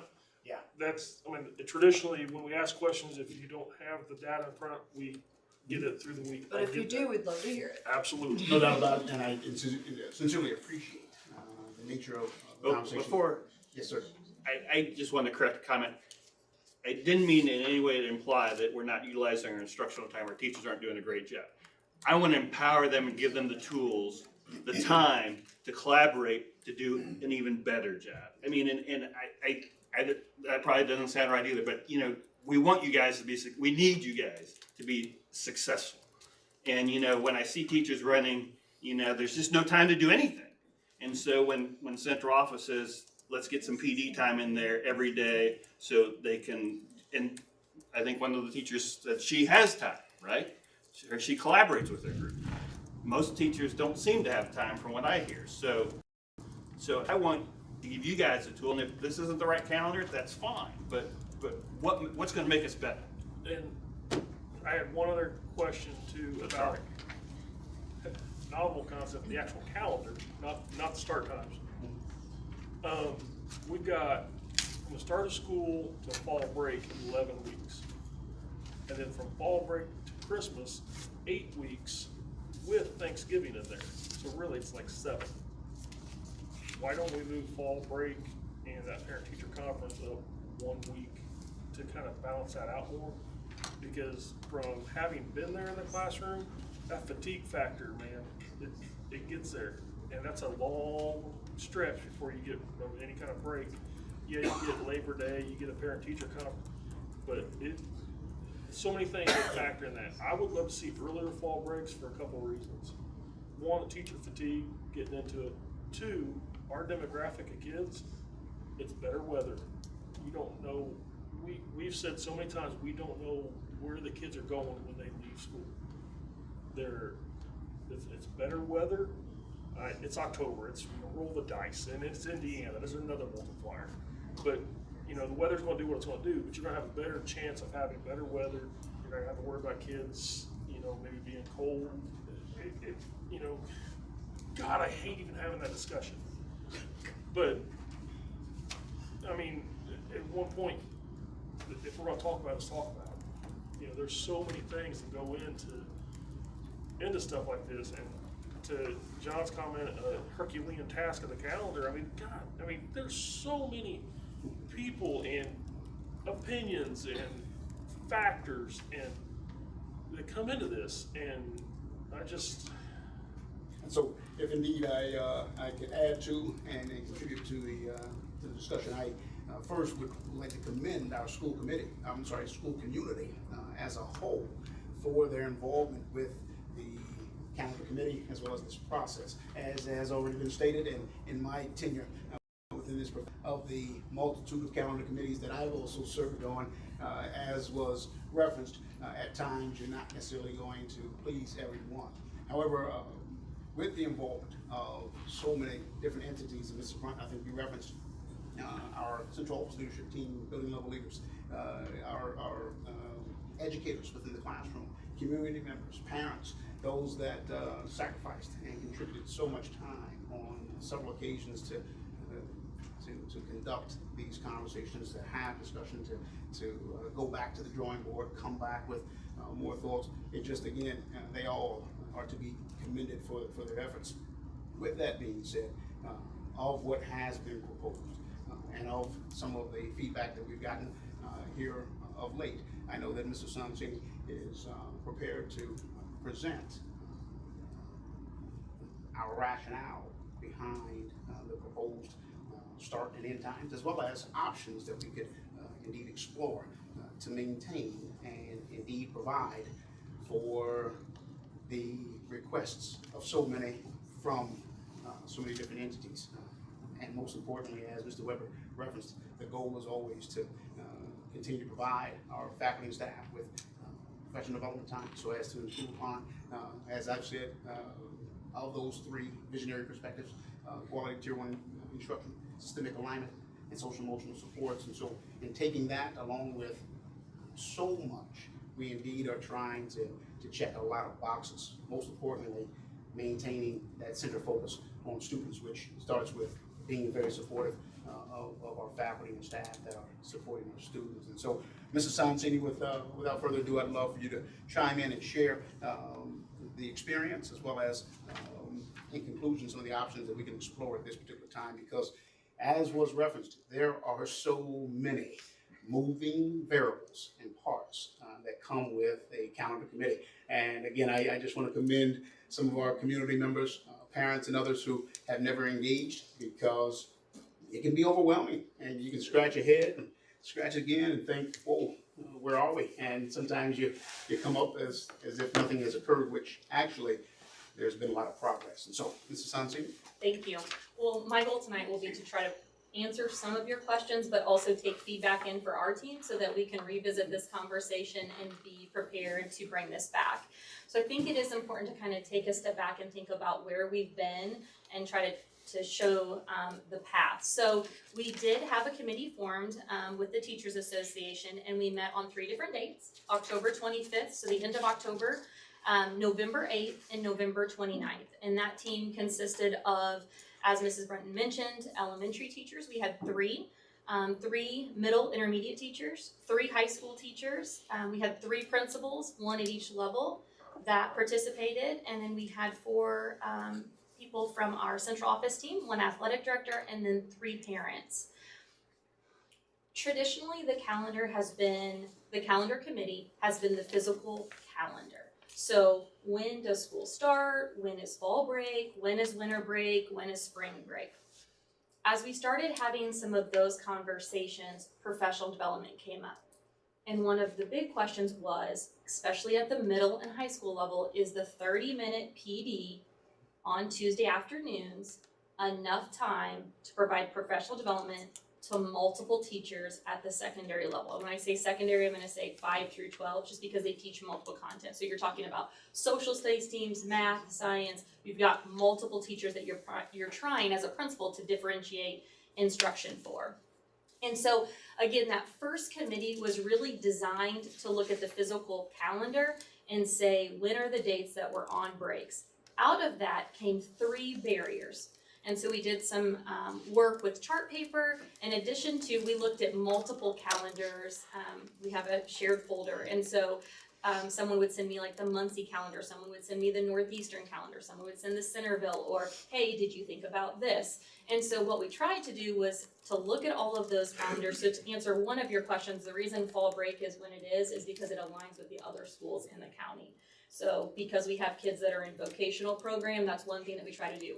Since we were the last to create the calendar, we were kind of in a position to just align with, versus being the first to create the calendar. So trying to get ahead moving forward, right now we're playing catch up. So that's one question I believe that was asked. The second thing that came out of that committee, again, were the barriers. So we talked about professional development and then transportation. We still to this day have late buses arriving at Dennis. Okay, so what we're trying to do is work within the means of the number of drivers that we have to ensure on-time delivery. Now there is some positive news, because we did add a few drivers, and Karen is not here this evening, but we did add a few drivers this past week.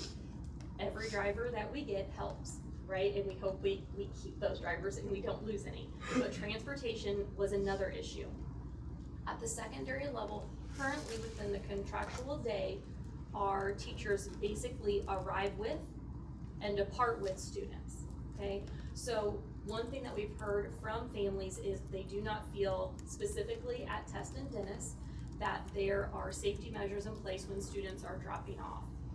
We do have administrators, and we are trying to space them out and make sure that they are actively supervising, but we need some additional support. So when the calendar committee shared the calendar, that committee, we took it to corporate discussion, and that was on December 7th. And at that time, the calendar committee recommended that we remove the Tuesday early dismissal and have the same schedule for dismissal every day, synchronous instruction for inclement weather days. At that time, the calendar committee proposed adding 4 professional development days throughout the calendar where students would be on synchronous instruction days. So we would provide professional development, teachers would come in, but it would give students an opportunity to practice synchronous without an inclement weather day. We also recommended no school for students on parent-teacher conference day, and then the committee recommended that we restructure start and end times district-wide to improve uninterrupted time for professional learning communities, transportation, and supervision. That was a recommendation. So I do want to state that as that committee finished that project, then it turned over to our team to start working through those 3 barriers. So the calendar committee is really focused on the specific dates on the calendar, but provided us with that recommendation. From there, that was discussion on December 7th, and then we went back to teachers' discussion on December 19th. These were just the calendars, and each time we're taking information in. For example, the calendar committee had only put 8 days for winter break. When we took it to corporate discussion, we heard from teachers that they actually wanted 10 work days off on winter break. So then what that meant is when you add 10 days at winter break, you have to add those 2 days somewhere else, whether that is at the beginning of the school year or at the end of the school year. My personal concern with the beginning of the school year is with band day. So then, talking through some of that with Ms. Wolpe and her team, because that would conflict. Now that is an exempt item on attendance, so it doesn't count against for band day, but clearly we want those students to be part of orientation. So again, a lot of these conversations are happening. We're taking in feedback and we're making those changes based on what we're hearing from our Teachers Association. So that happens on December 19th, and we come back on January 11th and have additional, December 7th and then December 19th. And then we came back on January 11th and made some additional adjustments to the proposed calendar. And so what I shared there was that, let's say for example, asynchronous versus synchronous. RHS favors synchronous instruction and did not want to add days to the end of the calendar due to senior week and graduation requirements. Elementary schools have concerns with student accessibility and completion of work for synchronous instruction, so we heard that. So it's not as easy as just saying, okay, synchronous instruction for everyone moving forward. The high school feels really comfortable. Elementary's accessibility all become issues. Also the exploration of sending devices home, but worth noting that we did have breaks and devices not returned previously. It was also suggested that we build in asynchronous instructional days to be used prior to synchronous instruction days. So if you see on the calendar, that's why you put in the possible on Martin Luther King Day and on President's Day. Again, I mentioned winter break not being a full 2 weeks, so then we added 2 days back. So that required us to start 2 days earlier in August. And then professional development, it was suggested that instead of doing synchronous instruction on the 4 scheduled professional development days, again, those were from the calendar committee, we had suggested that those were in September, November, February, March, that students report in person on a 2-hour delay schedule.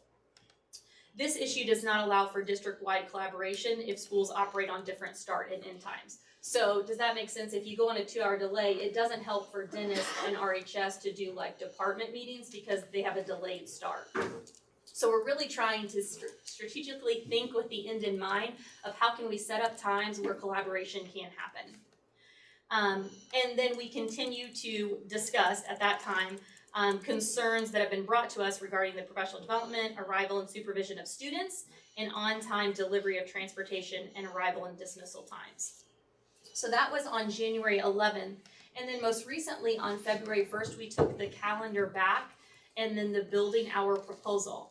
Now prior to that, we had had multiple conversations with our building level principals. Some instructional coaches had reached out to provide feedback, and then we also asked each building to have building level discussion on the calendar. So in addition to corporate discussion, at your building level, please take in feedback from the Charles team, the Fairview team, the Westview team, and bring that to us so that we can make changes. And so that all happened prior to the Ed Working Group meeting on January 30th. And so when we met at the Ed Working Group Committee, we presented a building hour proposal and calendar. Yes, some things have changed since then. One of the things that changed from the discussion, the corporate discussion, to this board meeting is the ability to move everything back 15 minutes. And so the schedule that we shared at the education working group had our elementary teachers reporting at 7 a.m. And what we heard was, for those loyal employees that live out of town or have children that are younger, finding childcare that early in the morning was an issue. And so what we tried to do was keep the elementary time the same and then just work through that to modify the remaining schedule. One thing, well, I learned a lot of things about transportation, but one thing in particular that keeps sticking to me is the difference in time that's required in order to provide on-time delivery between the first and second route, and that is 1 hour. So for example, on this revised schedule, if we drop students at the elementary at 7:35, our next route cannot be dropped until 8:35. So we really have a decision to kind of process through in terms of starting much earlier or pushing back. I do hear the child care concern, and I think that is something that as we move to bring about change to provide an opportunity for professional development, transportation. I mean, I can't imagine how frustrated I would be as a teacher if my students weren't arriving to first period on time every day, right? So I think that our goal is to continue to remove some of the barriers. One thing I do want to note is other districts in the county went to a modified schedule prior to COVID, but then never returned back to those minutes, back to the schedule. And so if you look on the Department of Ed website, and I do say it pains me to even think about reducing the instructional minutes, but the requirement is for grades 1 through 6, they must have at least 5 hours of instructional time. In grades 7 through 12 are 6 hours of instructional time. And again, it pains me to say reducing the instructional time, but we do know from research, one of the greatest effect sizes is teacher collective efficacy. So if you look at research, even aside from class size, teacher efficacy, the belief that we all can collaboratively work together to bring about positive results, a guaranteed and viable curriculum, sharing of best practices, has a greater effect size in research than reducing class size. I'm not implying that we don't reduce class size. I'm just saying when you look at research and you think about some of these things, there are a lot of things to weigh out. So what I hope I'm doing, and I'll continue to kind of run through a few other things, I hope that I'm providing you with that information that then you can take back. We are always in a position to be reflective.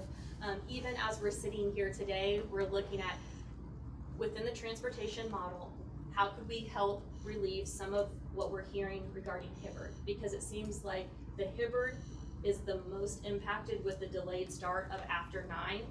So I'm thinking, can we run the same route as Test or as Dennis? And I don't know that yet, but we're happy to look into that to try to figure that out. Preps, teachers are still guaranteed a prep, and I think one question is, what does it mean in the morning time? What we're doing is trying to figure out, because we heard from the elementaries with NIET, when we have professional development, it's a lot to think about when we have to get coverage for Mr. Zaleski's room, Mr. Stevens' room, Mr. Mott's room, Mrs. Claypool's room, because we do breakfast in the classroom. That's a lot of stress when we don't have paras. So how can we provide uninterrupted time, meaning when kids aren't in the building? And so with that being said, what we're looking at in those 5 mornings is you could still have a staff PD 30 minutes. There are things that need to be all staff. Test security. It's not the most exciting thing that we have to do, but it is a requirement. That requires all staff to be together. Could it be done digitally or through Canvas? It could, but some of those things are really important because we don't need a testing violation, and sometimes things can slip. And so sometimes having those trainings in person is extremely important. The other thing that we've seen is 1 cluster meeting per morning. Whether you call that PLC, whether you call that cluster, one thing that we've heard is we need 45 minutes. Not 30 minutes, we want 45 minutes uninterrupted. That is our ideal time frame for our instructional coaches to provide PD to their teachers. And so we're trying to work within that 45-minute time frame. And then thirdly, so the way PLCs are divided, maybe by content. So you may have social studies meeting on Wednesday morning. You may have science meeting on Thursday morning. At the elementary level, you may have K-2 teachers meeting on Wednesday, but you may have 3-4 teachers meeting on Thursday. What we want to do is create some consistency across those mornings to say, okay, 3 of the 5 mornings, there's going to be something that your administrator will be providing an opportunity for or asking you to help with, whether it's supervision, whether it's a cluster meeting, whether it's a staff PD, but then there would be additional days before school time that you could use to plan. Let me take you back a few years prior to me coming at the elementary. When I guess it was my first year in, I didn't even realize this, but breakfast in the classroom came right at 7:15. Well, if you were an elementary teacher, you were used to prepping in the morning from 7:15 until when the students arrived. Well, then when breakfast in the classroom came, which we know it's important to feed students, but that took that time away from teachers in the morning because they had students in the classroom. Now, some would argue they love the soft start with kids and they want to transition right in. So I share a lot of these things just because it is complex, it's not easy. I don't think we will be able to please everyone, but we surely want to make sure that we are hearing from our families and any major issues that we can avoid. Let's see if there's anything else. So I have a quick question with that. At the middle school and high school level, with uninterrupted collaborative meetings in the morning, that's every morning, or how's that look? I mean, is there set meetings every morning? So that's what I was just mentioning. So there are 5 mornings before school, right? Monday through Friday. So we were looking at 3 of those mornings. One could potentially be a staff PD, one could be a cluster meeting, and one would be supervision. That still leaves 2 45-minute blocks of time for teachers. In addition to whether their grade level prep planning, time. in addition to their prep on a daily basis. And That's a whole lot of planning by admins and instructional coaches and everything else to get that laid out. Because just from history, from being in the Tuesday afternoon meetings and everything, there's sometimes where you felt like they were struggling to come up with something for professional development, and they were just meeting to meet. And I just want to avoid that situation to where we're meeting to meet and not a whole lot's getting done. So, Mr. Sonsini, can you provide Mr. Walton and our trustees makeshift example of a day in the life of an educator when it comes to the professional development model and framework that we're discussing? With the revised, or like currently what it feels like? With the revised, with the proposed. I'm just, like, once we get through the implementation of NIET and things of that nature, are we gonna be back to the point where we get to that point where we're meeting to meet?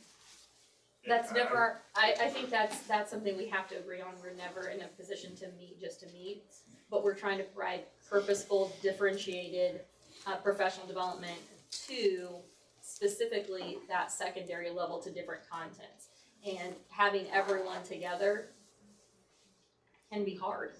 And so again, the mornings could be a staff PD, which you already have the Tuesday early dismissal. So that's just kind of moving the afternoon to the morning.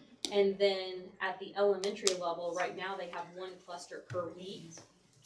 So the elementary doesn't have as much of a win out of the schedule as the secondary, because it really solves a lot of issues with supervision and being able to differentiate. One thing that Ms. Wolfe said is the 30 minutes for PD once a week is not enough.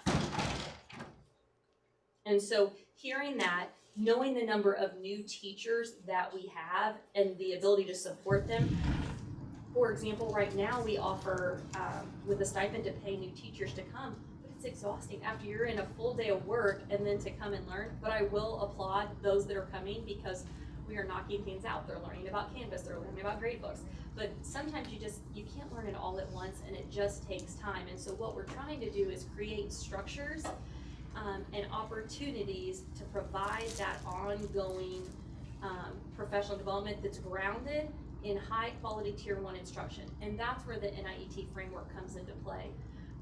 Many more conversations need to continue to happen at the middle levels, at the secondary levels, to develop what that looks like. So I can't tell you for sure, but what I do in my mind think that's important is that a teacher at Charles versus a teacher at Dennis, I think we should have the same expectation for the morning in terms of the amount of days that they're required to be somewhere, right? Like if it's those 3 mornings. Because if we left that up in the air, what they do with those 3 days, that's really, they can decide that. We're giving them some ideas, and that's the other thing, like, you have to be one step ahead of this process to say, okay, if this moves forward, how are you gonna utilize that time? Because none of us wanna lose instructional time. Like, it really does pain me to say loss of instructional time. But I also know what teacher collective efficacy and everyone feeling uninterrupted to learn together with our instructional coaches and building leaders can do for a district. But it's gonna take time. So. And so with that being said, just again, and as we can see, the multitude of complexities that are involved with this process, but just seeing if you can just interject and share to Trustee Walker's question regarding, again, a day in the life or a week in the life of an educator when it comes to the PD. Each day, our faculty staff is not going to be required to be at scheduled professional development. So to your point of administration and those meetings that, again, as a classroom teacher, again, I'd be remiss if I. The other thing I have at the secondary level is so many of our classes are lab-based, CTE programs, you know, your biomed. It's just when you knock that school day and instructional time down, that cuts into that. And especially so, you know, your CTE programs are 2-hour blocks. So, or 3 hours, where, you know, you're talking about knocking 45 minutes off the day.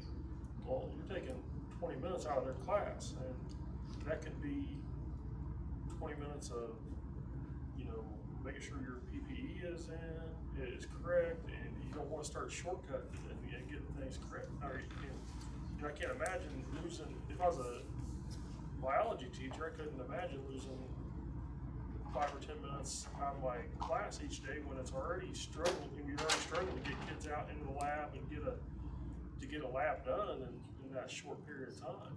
So, you know, back when we were in trimesters, that wasn't a big deal because you had a lot more time to get things done in those classes. But I think when we went back to semesters from trimesters, that those were the classes that were hit the worst, is the hands-on lab-based classes. You know, and to follow up on that, I appreciate what you mentioned. I think back to the educators that we heard from 2 weeks ago with regard to their ability through intentionality and through the professional development and the framework that they have put in motion, how indeed they've been able to, as referenced, maximize their time, maximize the experience for students with particular intentionalities. And I think Mr. Weber alluded to it earlier. I know Mrs. Brutnick concurred. Again, going back to my visionary perspective, improving upon quality of instruction is indeed all of our goal. I think we collectively share in that interest as a school community.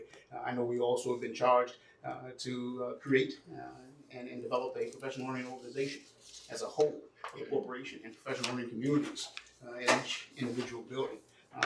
And so in doing so, arriving at systemic alignment, which again, as much as one may not think, the calendar along with Bell's schedule, it all is interwoven and aligned. And of the complexities and the moving parts and variables that Mr. Santini introduced and of what we've had conversation about, one thing's for sure, trying to meet the needs of everyone has been difficult. We indeed are indeed going to take into consideration what has been presented and other conversations that have been brought to us. We also have some other ideas as to how to best approach this, but I think Mrs. Martin also alluded, and I think again our school community agrees that continuing to do what we've done is not, I don't believe, producing the student achievement results that we're all looking for. And so we're going to, at this particular point, what I'd like to do is shift and because again, it's not just calendar committee, and there's so many different things that are connected. And so with that, what I'd like to do is shift to ask that Mrs. Bolzer, along with other members of our central office team, just weigh in and contribute how indeed this calendar connects and affects some of the things that come out of their respective offices. Mrs. Bolzer? Thank you, Dr. Wright. One of the things that we have heard in being in constant communication and trying to have that outreach is the need for professional development. We have 37% of our staff resides in the 0 year to 5 years of experience. So professional development is a necessity. We hear it regularly and routinely. And 25% reside in the 6 to 15 year. More specifically, 13% in the 6 to 10. And just that collaboration is something that we have heard back from in communications that we have had. Also, we recently, and we're still trying, we're finalizing the compilation of the data that we collected, but we did an employee retention survey and a culture assessment. One of the things that we saw come from that was a need for child care. There was a recent study, I think collectively within Wayne County and within the state of Indiana, where that shows as a number 2 benefit that is a high need for employees, for stakeholders. So I know that is something that our staff is saying that is important to them. And I know Mr. Baker has had, as well as I have had, communications with some potential partners in the community and how that we can best try to provide that option, and also trying then to see if we can provide that to our parents and our families within the community as well, because we do know that is a concern. So that is something in addition to that we are trying to look to improve. And then the other thing I would say that I have heard just in some of the discussions as this has been, and even looking back to some of the discussions and notes that have been taken just since I've been here in July, the calendar has been, and I will say at my previous district, it's always a topic that is certainly ever changing, and one that comes with many different barriers that you try to fix within that. And I saw some of these, challenges that were brought up and the barriers that were addressed even within this year's school calendar that I think that are truly being tried to met with some of the proposals and options. But I would say one of the things that we did discuss was the instructional time that's on paper compared to the net instructional time because of the busing delays. So we really did look at what that net instructional time would be and that difference between what's just shown on paper. Also we've had some principals look at, what does the end of a class look like? What does the beginning of a class look like? And to see what that true effect is, we've reached out to countless at this point, I would say, other schools to see what their instructional time is. We are certainly on the heavy side, not saying that's right, wrong. I'm just presenting some information that has been provided back to us, that has been obtained throughout the state, and looking at state comparables and analysis, not only within the county, but also statewide. And then looking at what that instructional time looks like to what their student achievement rates are, and just doing those comparatives too. So I just wanted to add that those things I know have also been looked at through this process. Madam President, if I can interject something. I had made a motion in regards to tabling the vote, not the discussion. I want to continue the discussion, but we have a motion and a second on the floor that's been standing. I want to continue the discussion, but I think that we should bring the vote to pass. Okay. We had gone from questions to right. presentation. Right. Is there further discussion, and if not, then we'll, yeah. Okay. Should we go ahead and ask that we're going to discuss it, or? can I go ahead and add to The discussion was not a part of my The motion. discussion can Okay. continue. The discussion can continue. We'll go The ahead and motion take the vote was then. to table the Okay. vote. Yes, thank you. Okay, so we have a motion made by Mr. Stevens, seconded by Mr. Mops. So all those in favor of tabling the vote, please say aye. Aye. Those opposed, say nay. Vote passes 7-0. All right, further discussion. I wanted to add that you and I have visited at 3 different schools in the morning time when they have a cluster meeting. And we've gotten to see, I guess, the benefits of those, and the teachers saying, wow, we haven't had this time for all together to say, what are our kids doing? We have our prep every day, which may not line up with other teachers, but we use our prep. I mean, teachers don't have enough time, for grading papers and preparing things, and, so that morning time, at least the 3 schools that we visited and the teachers that were participating really appreciated the time to get together and look at, here's sample work, what does your sample look, let's look at, here's a struggle for some of my students, what are you doing? That collaboration between the teachers that we met with, were appreciative of that. I know that not all the schools have that, so I'm hearing middle school and high school arrive when students do, but I know the 3 schools we visited on those days appreciated that time. At the end of the day, we're really looking at 2 pieces, the calendar, and I think that part we need to figure out sooner than later. And the building hour proposal is the other piece. And I mean, if I had my druthers, we would get the calendar done tonight, but that's done. But the building hour proposal, my question is, how are we polling our stakeholders? Jamie's used surveys with the staff before, and I get, you can ask what would be your ideal schedule and you get 100 different answers. But are we polling our staff, the boots on the ground, and really finding out what they're wanting? And we have an expanded role in a communication director, and how are we reaching out to the community? Are we surveying the community and finding out what they're wanting? And I want to be sure that we have, this conversation has included just a straight cross the board section of every aspect of our community. Those families that are in the lower portion of our socioeconomic segment of the population that is going to be greatly affected by this.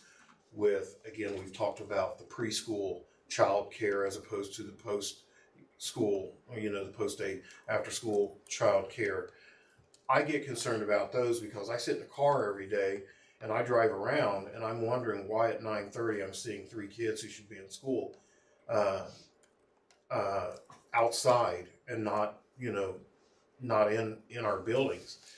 And I want to make sure that we have properly polled and maybe strengthened up any communication with those parents who find it difficult right now to get a 10-year-old up at 7 o'clock in the morning to get dressed to come to school, so you have to send 2 police officers to get them. Okay, if you move that back another hour or so, it's going to actually be, this is my just professional opinion, it's going to be that much more difficult. That unwilling child at 7 o'clock is not going to be any more willing at 8 o'clock because they become even more comfortable at 8 o'clock in the morning. And just to be able to reach across and make sure that that aspect, as well as this aspect of the community, has been properly polled. And we want a calendar, and we need a calendar. I think that's paramount.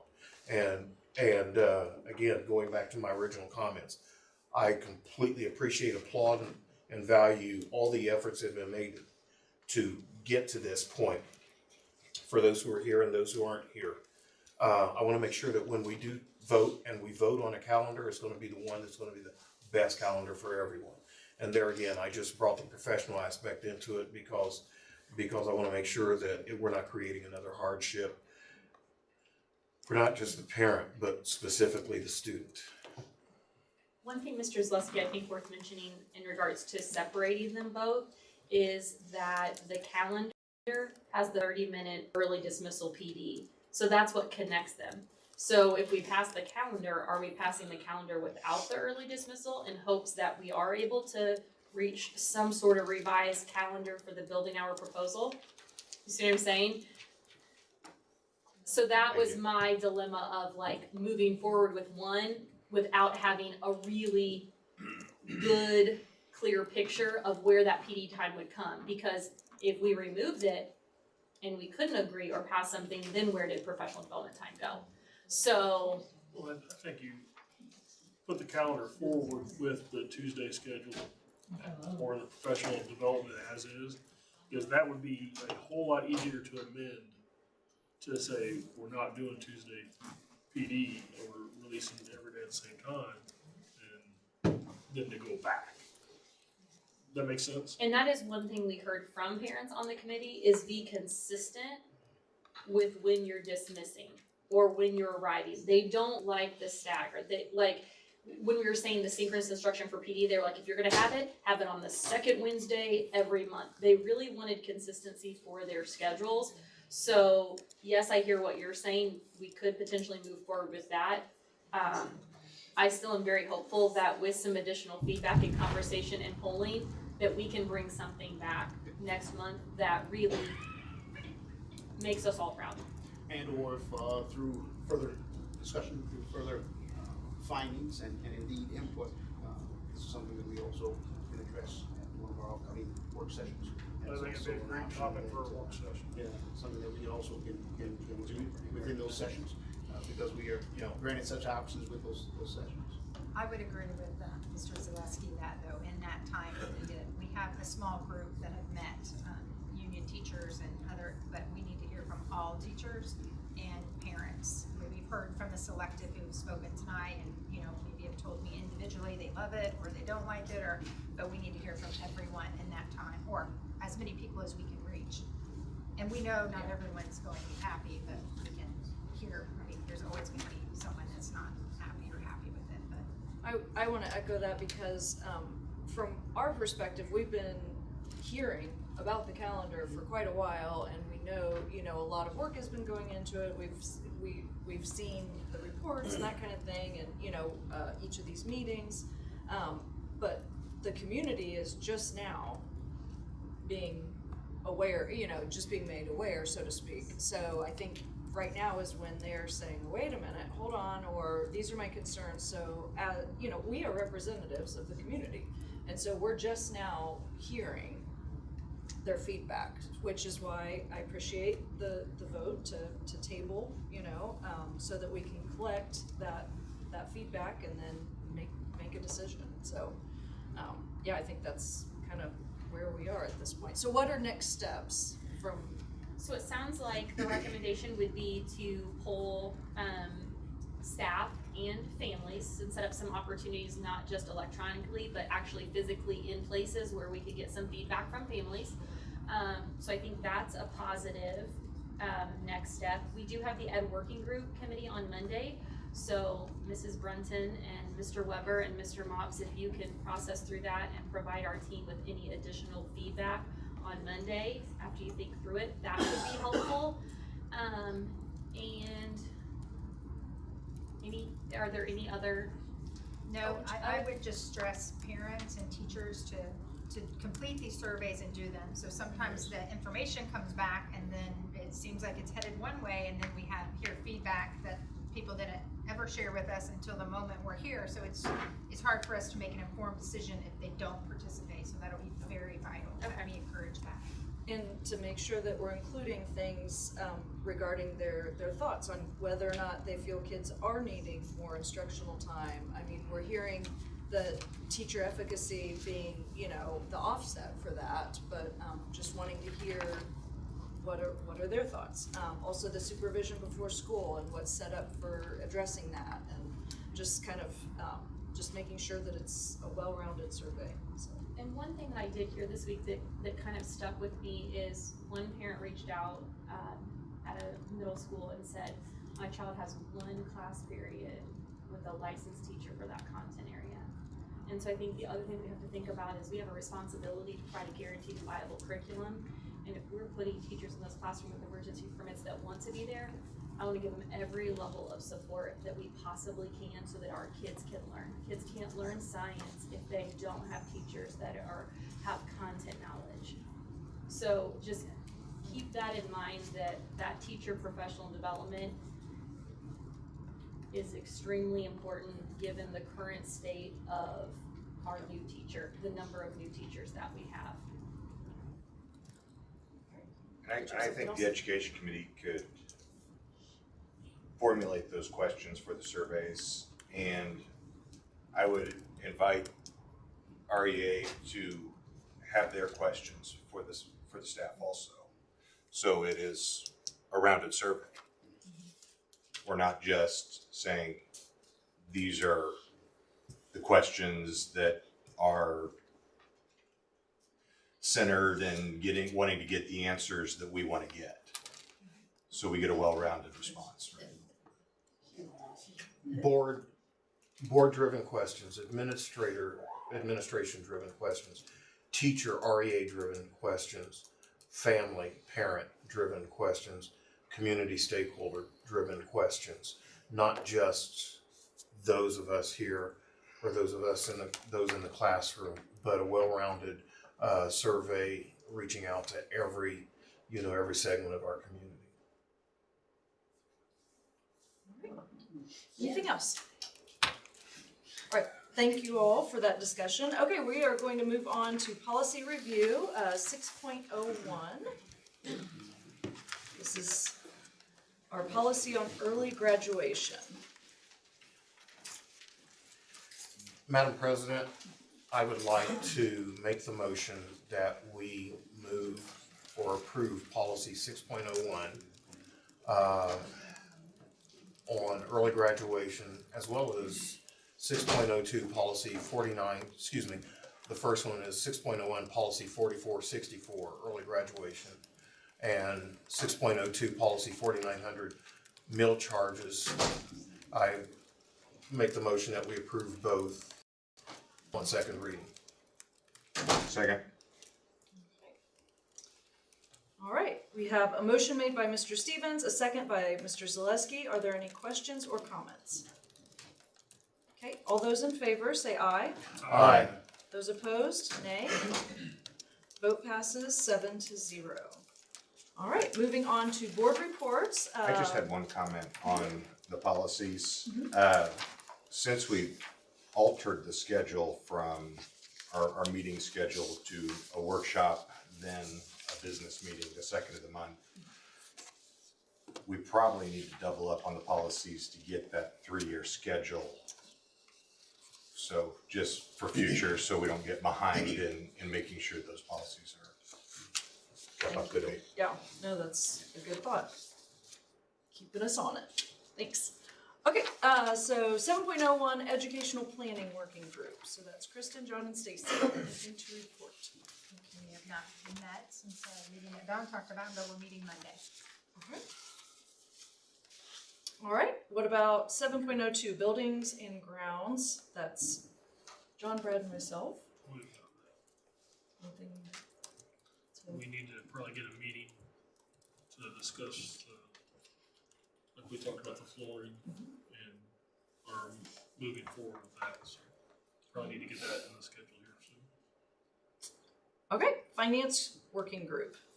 I believe we're on schedule for the 28th. 28th, correct. Tuesday. Okay, and then Marketing Working Group also is not met. Okay, and then other discussion. Have a report. Okay.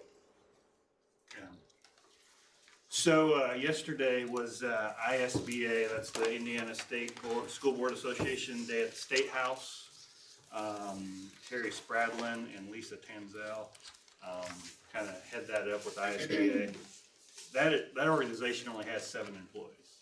So we all receive emails from them daily, and they are a lobbying arm as well as provide professional development for board members. I mean, the output of those 7 individuals is amazing. So I would like to give them a kudos. Also, I'd like to thank Senator Rotz. He participated in one of their panels in the morning. And so it was, it was good that we had 4 senators and 4 representatives come speak to our group. I'm not sure how many school board members and superintendents and office officials were there, but there is a full room. To give you a few, I have a lot of numbers, so bear with me. And this fluctuates daily. There have been 1,063 bills introduced this session. I believe the number was 252 are education related. So ISBA tracks those education bills. You may have seen the budget bill, that's House Bill 1001, increases school funding to, and I was taking a lot of notes, so there may be a few corrections, but $1.6 billion, which I believe is an 11% increase.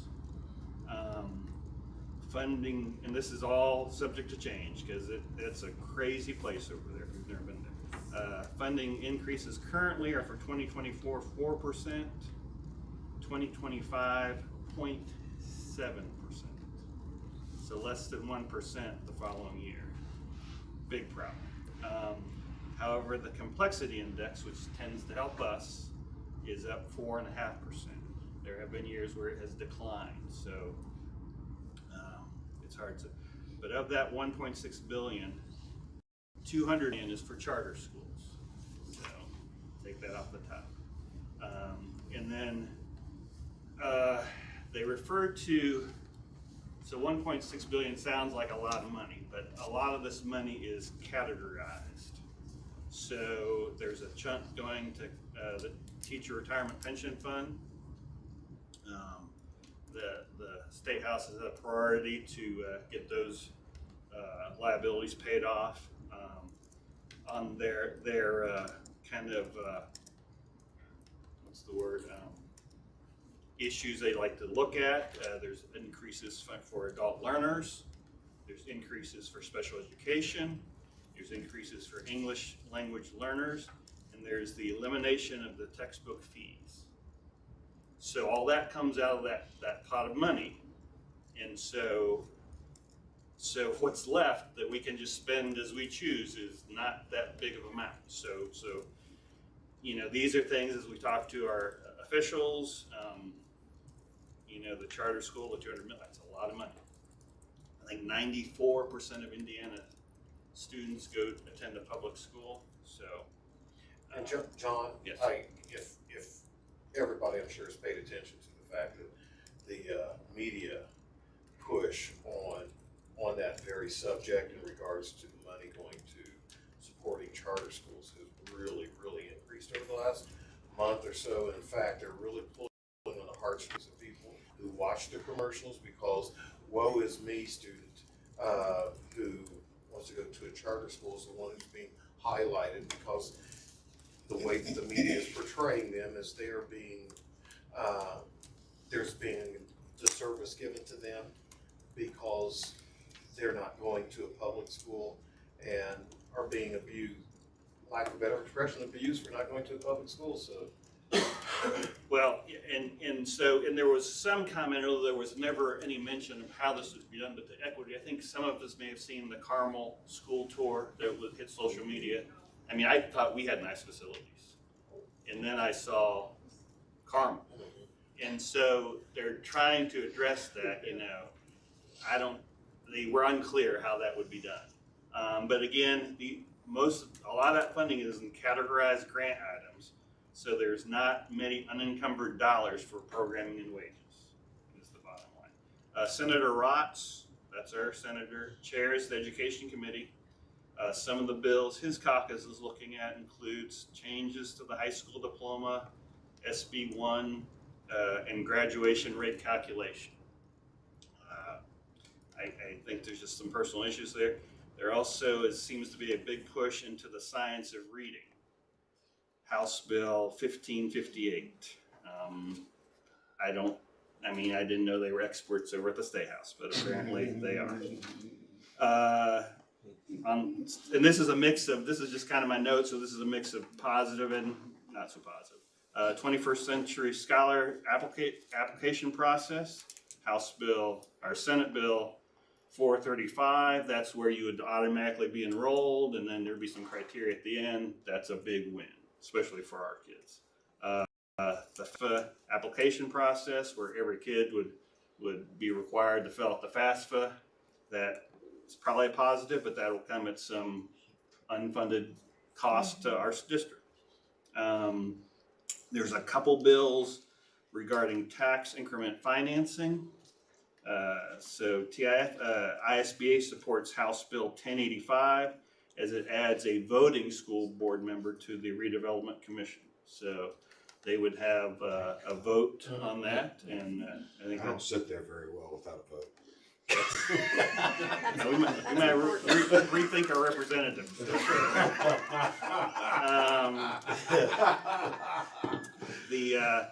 There's a ton of bills. I'd like to see that. A ton of bills on the school board partisan issue. HB 1428 has language making it a local decision, where it could be voted on by a school board or a referendum, or a vote could be held by citizens collecting ballots and whatnot.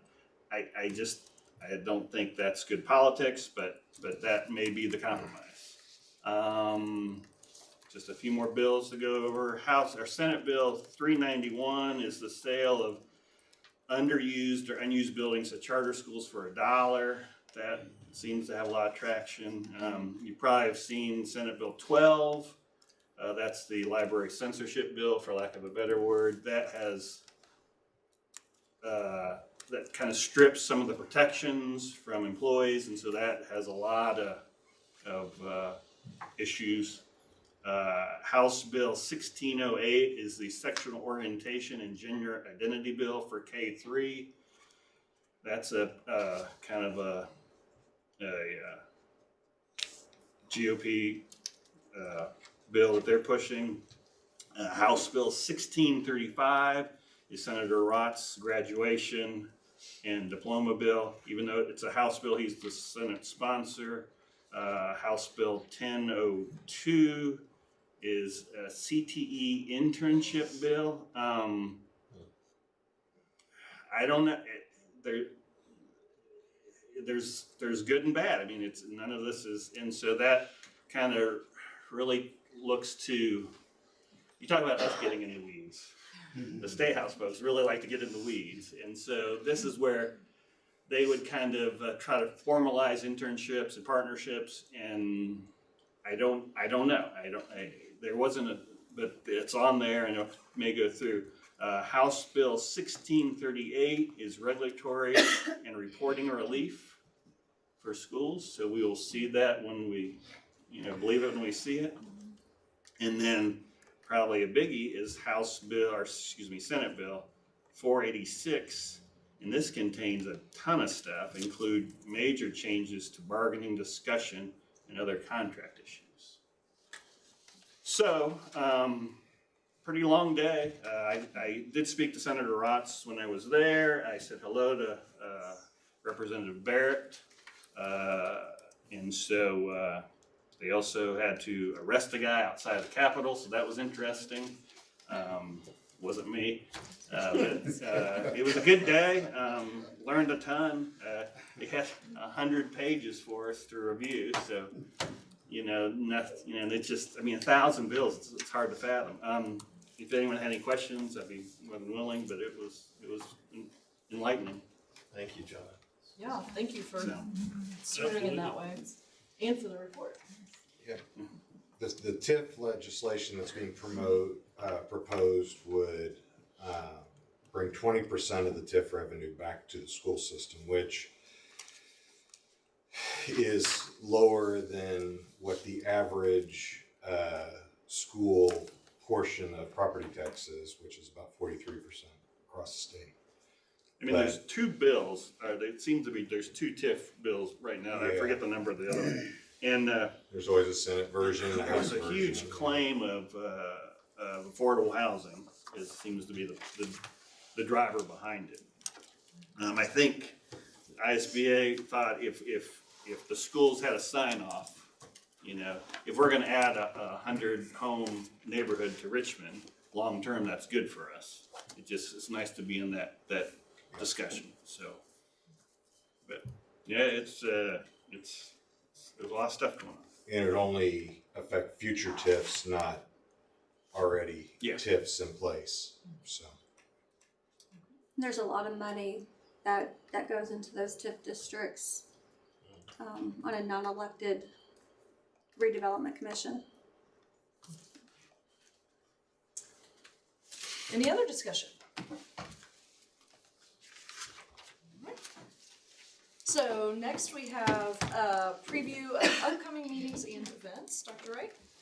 Madam President, trustees, as we know, on March 8th, 2 weeks from this evening, we will conduct our second work session. Throughout the course of the discussion or the evening, we will address and have a report from our Human Resources Department, as well as, I said, to extend and carry on our conversation regarding the calendar. By that point, we indeed hope to have several findings from the quality survey. Also, on March 22nd, a month from this evening, we will meet back here for our scheduled business meeting. Great. So just to clarify, it sounds like the work session will be on the calendar. Is that right? So, March 8th? Yes, on March 8th. It's Wednesday, March 8th, 2 weeks from today, we will have a work session. And then a month from today, we'll have our regular business. Okay.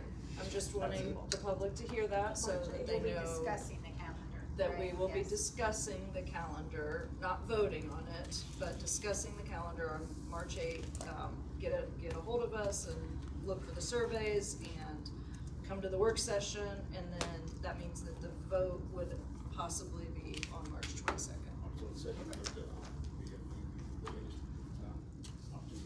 Okay, thank you. All right, adjournment and bell ringer. Madam President, trustees, prior to Mrs. Bridget Hazelbaker, our coordinator of marketing and communications, approaches the podium, I just would also like to add that over the past 2 days and over the next 2 weeks, I will, as I shared during our last board retreat, I will continue to meet with every educator throughout our corporation. And of these past 2 days, this evening was running together. But yesterday I was there at Test Intermediate School, today at Dennis Middle, tomorrow and Friday I'll be at Richmond High School. And just having the opportunity to keep my ear as grounded to the happenings within the schoolhouse and listening, learning, and gleaning from our educators how best we as a central office, as our building of leaders, as well as even our board, could be supportive of our family and staff has been rather remarkable. It's confirmed many of our goals, but also as the educators have entrusted me with confidential conversations and have shed light on things that we indeed want such constructive feedback and input. So we'll continue to do that. And so without further ado, Mrs. Hazelbaker is back to join us at the podium for our bell ring. I just want to share some additional upcoming events. We have some boys from our swim team. They're heading to state on Friday night at the IUPUI Natatorium. Also, Dr. Wright and cabinet members are hosting their community conversations 6 p.m. on Tuesday, the 28th. And then also Friday, March 3rd, Crestdale will be hosting Disability Awareness Day for our students.